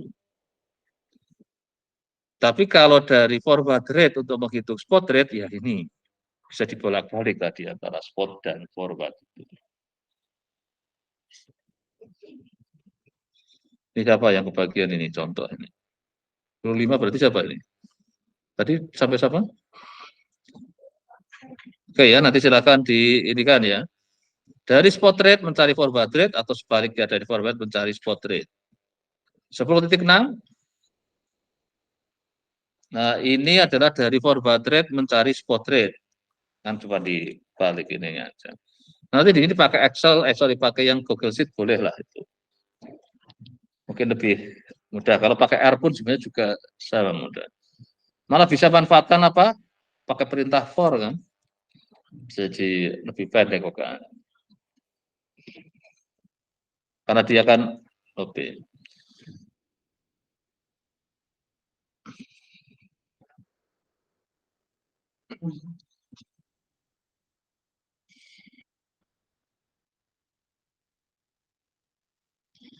Nah, terus ini yang mungkin tambahan lagi adalah kalau tadi hanya F1, sekarang ada MFT, M year forward rate. Jadi adalah kita ingin lihat ke T plus M-nya. Maka kita punya rumus 10.10 ini. S1 plus STM, jadi T tambah M periode. Kalau M-nya 1 ya seperti tadi, satu step kalau satu step kan. Bisa juga kita ingin lihat agak lebih jauh gitu. M-nya bisa 3, bisa. Jadi sampai T, bagaimana dia terus langsung ingin lihat forward yang MFT.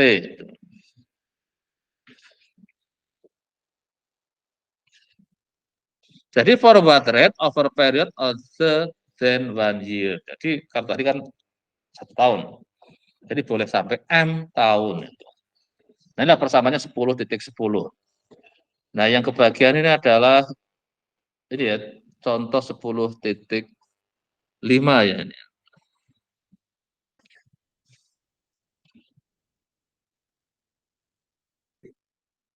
Terus 10.6. Nah, ini yang sorry tadi sudah ya 10.6 sudah ya. Terus ini yang menggunakan tadi MF. Jadi ini 3 tahun berarti 3 tahun apa 3 year forward rate.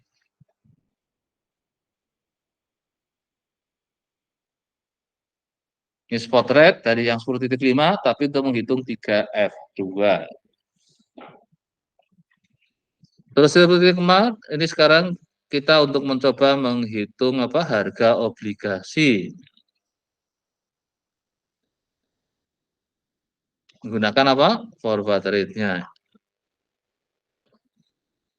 Nah, ini kalau mau pakai apa ini juga bisa ya, jadi nggak masalah ini apa Google Sheet itu mungkin lebih mudah ngitungnya.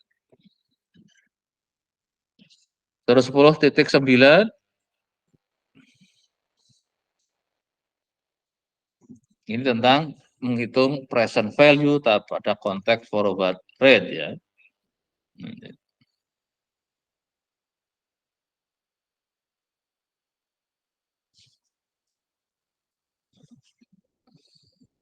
Nah, arbitrase ini is an investment strategy in which a certain profit can be made with no risk of loss. Artinya apa? Tanpa resiko rugi. Contohnya kayak apa ini strategi investment yang namanya? Maka ada beberapa nggak boleh ada arbitrase tapi non arbitrase.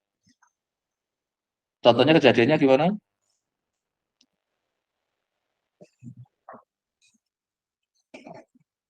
Yang mungkin bisa agak dekat mirip ini adalah gini. Ada orang jual tanah kan? Ini pernah kejadian. Jadi yang nawarkan itu misalnya ini tanah punya Widi. Setelah dijual ke Aziz. Tapi Aziz belum sampai diselesaikan, baru ngasih DP atau berapa ke karena Widi lagi pun dikasihkan. Aziz terus jual lagi ke saya. Gitu. Nah, saya kalau bisa dengan Aziz kan. Tapi kita tahu oleh Aziz dibawa ke Widi gitu. Yang hebatnya Aziz bisa dapat banyak di situ. Karena tahunya kenapa dapat banyak karena setelah saya tahu Jadi kamu juga kasih berapa? Padahal hanya keluar apa? DP. Jadi transaksi jual beli hanya dengan WIDI. Hebat itu kejadian kayak gitu. Orang-orang yang kayak gitu, itu ada dia rugi. Bisa kalau DP-nya tadi tiba-tiba nggak jadi ini kan. Jadi nggak jadi kan belum ada apa, cuma baru apa tanda terima DP kan. Tapi sertifikat masih atas nama itu ya. Itu masih ada resiko tapi resiko di DP. Tapi bisa juga tanpa DP malah. Kayak orang kalau itu kan dia mau jual berapa per meter 1 juta, oke saya tak carikan pembeli gitu. Nah itulah yang terjadi. Ada resiko enggak sih? Enggak ada, coba nyari pembeli saya mau beli 1,5 juta, wah udah dapat 500 tanpa hari itu. Nah itu sering disebut apa, makelar ya kalau yang kayak gitu kan. Kalau tadi enggak, karena dia masih ngasih DP dulu, jadi untuk ikatan ininya aja itu. Nah itulah fenomena kayak gitu di lapangan banyak terjadi gitu. Maka dikatakan dia adalah no risk of loss itu. Itu strategi itu banyak yang menerapkan. Maka ada beberapa yang tidak membolehkan ada arbitrase. Maka ada tambahan harus non. Karena apa? Itu bikin ya nggak suka siapa tadi sebagai pemilik yang akhirnya waduh, enak banget dia nggak ngapa sudah dapat sebesar itu gitu. Itu mirip seperti yang short sale, tapi short sale kan juga tetap harus ngasih DP kan kemarin tuh 500 dulu lah sudah harus bayar. Karena apa? Kalau sama sekali nggak ini bisa tadi. Ini yang konteks saham adalah. Tapi di tanah sering sekali terjadi. Nah yang repot lagi, sudah ke saya masih menjual lagi gitu. Padahal belum transaksi juga sama sih. Terus saya dapat yang 2 juta. Mungkin ini tambah ini lagi kan. Sudah saya lepas 1 juta, saya lepas ke 1 juta, saya lepas lagi ke orang lain 2 juta. Waduh, sama-sama nggak ada jaminan ininya. Nah itulah yang menyebabkan ada yang namanya 7 turunan. Project nilainya 100 juta. Saya kasihkan, jadi mau nggak kerjakan 90 juta saja. Oh siapa? Ke lain lagi, 80 juta mau nggak? Nah, yang terakhir tinggal 30 juta itu. Suruh jalan, ya nggak mau kan, mangkrak saja. Itu namanya yang sering terkenal dengan proyek 7 turunan. Nah kira-kira yang sekarang lagi ramai kira-kira apakah skenario kayak gitu? Yang BTS itu. Karena banyak yang marah. Sampai ke yang mengerjakan mungkin tinggal 30%. Dari pusatnya terus gitu. Nah, itulah kenapa makanya kemarin didatangi oleh media itu kan ada yang sudah mendaftar. Ada yang jadi tapi enggak berfungsi. Nah, gimana dengan cuma tinggal anggaran segitu? Padahal anggaran sebenarnya itu. Dan itulah kenapa sekarang diusahakan jangan terlalu kebanyakan tangan yang terlibat di situ. Jadi konsep proyek 7 turunan sudah ada lagi kalau bisa. Nah itulah fenomena arbitrase yang dalam konteks kalau yang tadi kan itu enggak ada resiko kan, tapi sekarang jadi ada resiko karena akan dilacak oleh PPATK. Kemana aja itu sih kan itu pergi.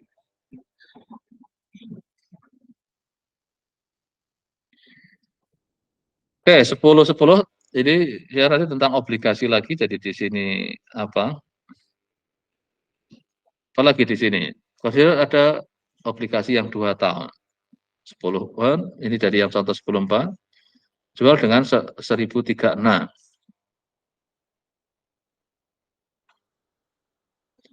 Jika 1 year spot rate-nya 7%.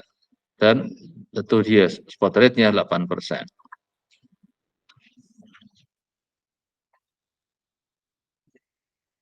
Nah, tapi di sini ada lagi, if the bond actually sell for 1040, develop an arbitrage strategy that guarantee a certain profit. Semua ini angka-angka 1036, 1040 itu semua adalah kalau estimasi kan pakai data. Itu asumsi kan mana. Kalau di statistik estimasi harus pakai data. Tapi kadang orang bikin estimate tanpa data.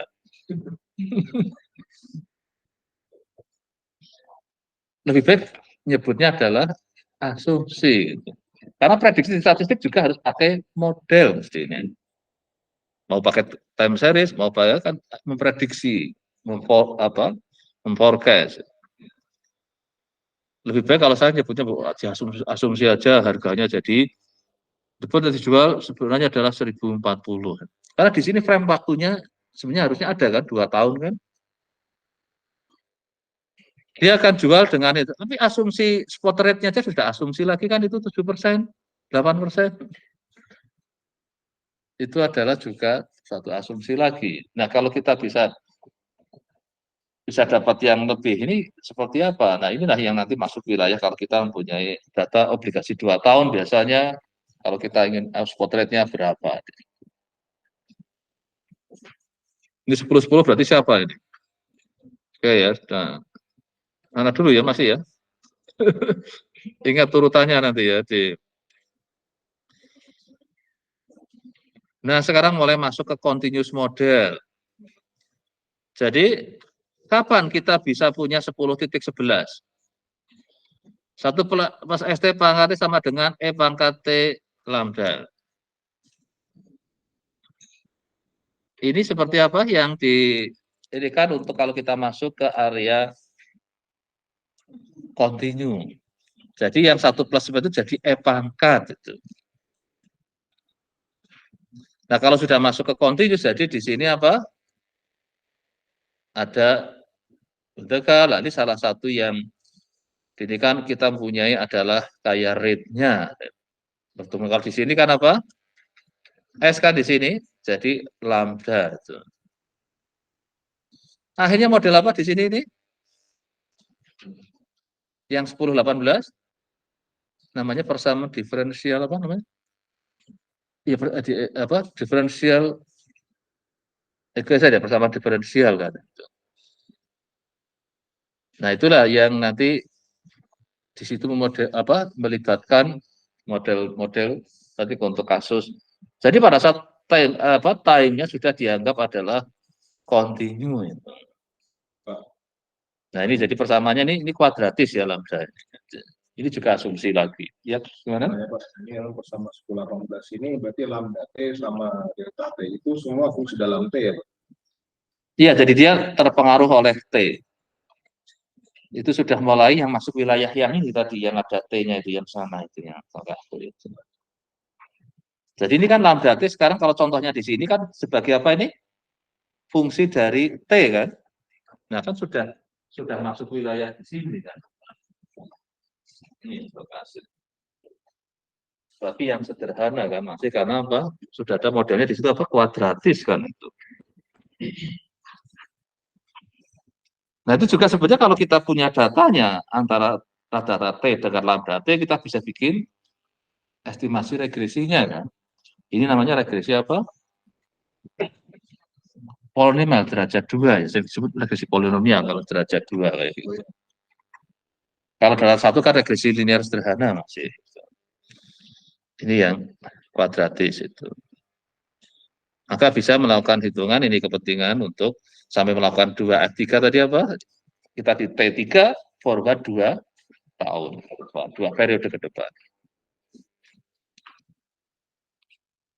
Berarti sudah semua ya, Di? Sampai 10-11 sudah dapat 22 berarti ya? Sampai 3 sudah. Yang 3 berapa? Sudah dapat 3. Ya beruntung berarti. Masih jatahnya kan minggu depan yang ini. Nah ini nanti akhirnya dapat pas itu.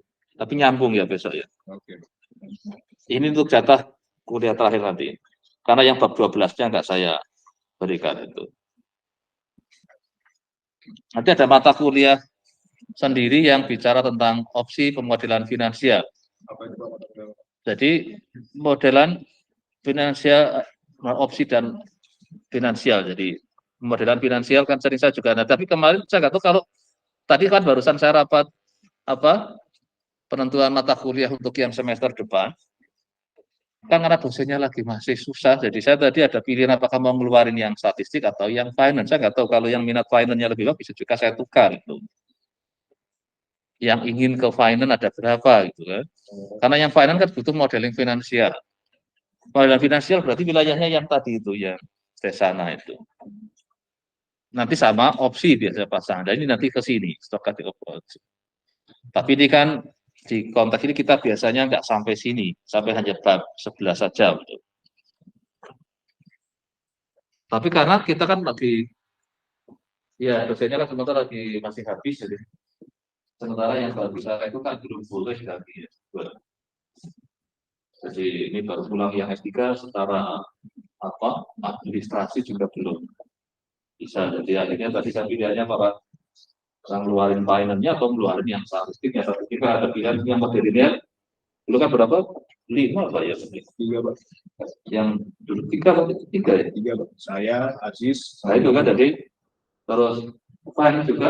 Karena kan sekarang yang kita di wilayah yang tadi kita juga hanya berapa? 10 ya yang katakan. Yang finance Pak. Yang minat ke finance ada satu.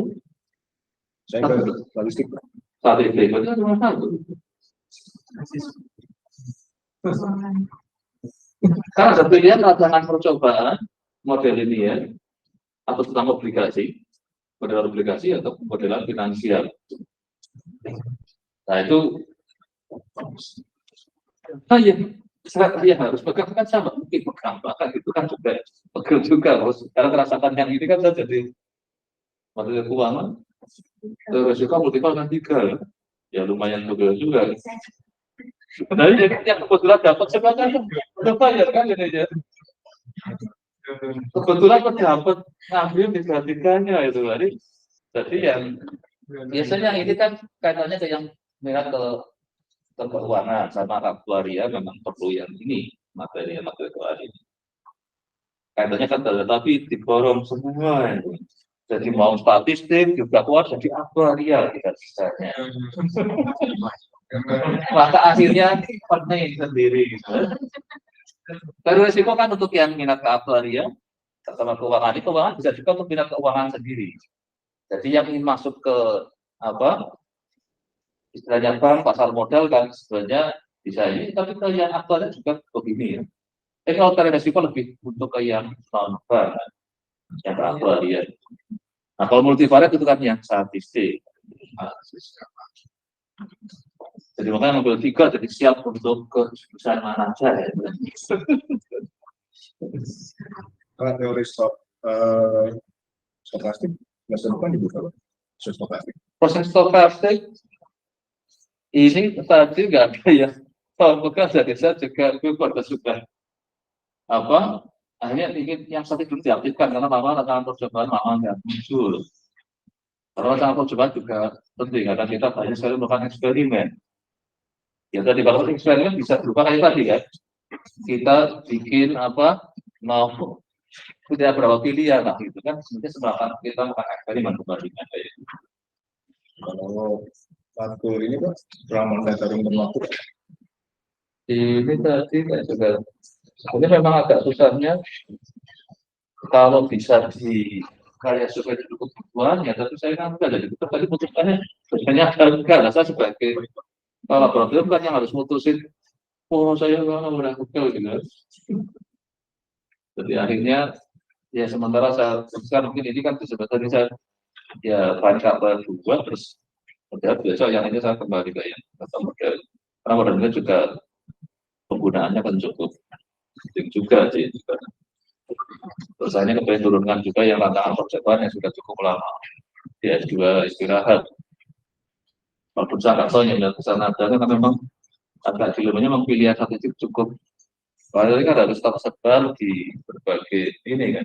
Sebenarnya kan dari analisis ada aljabar, molekular, terus ada yang statistik, ada finance ke aktuaria ya. Di sini ada 6 varian di sini yang di yang masih ada sedikit juga ada biostat. Itu juga kayak varian sendiri. Jadi biostat itu ke makhluk hidup tapi sebenarnya konteksnya lebih ke manusia. Jadi makhluk hidup bisa juga nggak manusia kan. Hewan pun bisa masuk, tanaman pun bisa masuk sebetulnya. Karena tentang survivalnya. Kalau benda mati tapi hidup, ya itu reliability. Itu sudah lama enggak. keluar. Kita sebenarnya dulu punya stok cukup banyak, tapi karena keterbatasan dosennya, jadi kita sementara kan harus ya, kita juga harus menjaga survivalnya si dosennya. Jadi harus kita ini, wah ternyata ada tidak ada karena saya supaya akan bisa menghidup beberapa akan saya gantikan misalnya dari yang bagian sedikit tidak untuk karena mana nggak kan lama nggak ini bagaimana sudah lama tertidur gitu ya dibangunkan lagi ya, ini yang dibangun nanti di ancaman percobaan. Jadi bimbingan saya S3 tapi mencari optimal desain. Jadi sebenarnya kalau misalnya cara treatment seorang kalau pakai 100.000 efek enggak? Apa harus 200.000 baru efek? Kan pasti tidak efek. Itu namanya sudah melakukan hasil desain. Supaya melakukan sesuatu desain. Nah kalau dosis, kalau obat apa? Berapa dosis ini? Dinaikkan? Oh iya tidak efek. Tapi efek sampingannya juga ada. Jadi harus mencari. Itu dulu bisa untuk laporan itu juga cukup menarik. Soalnya optimal desain jadi kita jadi supaya efisiensi apa? Waktu menentukan dosis-dosisnya. Dia ketika itu karena sebabnya orang dari peternak itu sering eksperimen ya. Mau ini dikasih ini kayaknya berat badannya nambah berapa itu si ayamnya atau si kambingnya itu. Karena ini apa untuk pembentukan atau apa dalam rangka pertumbuhan.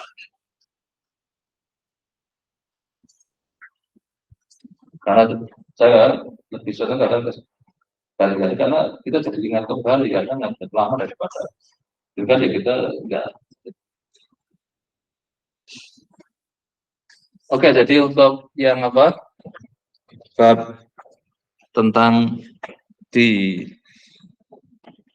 ini nanti kita terakhir di tentang durasi ya, yang ini kita nggak masuk nanti di pemodelan finansial aja kalau yang saya nggak tahu nanti kalau memang nah ini susahnya yang tadi saya memutusin lebih ke dosennya, tapi nggak lihat kepentingan dari si mahasiswanya kan sebenarnya lagi. Nah dulu kalau salah Kapolri sempat menawarkan pada ingin apa, baru dilempar ke saya sebagai Kaleb kan. Nanti saya rapat dengan dosen-dosennya. Ini ada permintaan dari mahasiswa akan ke situ. Siapa yang mau megang itu?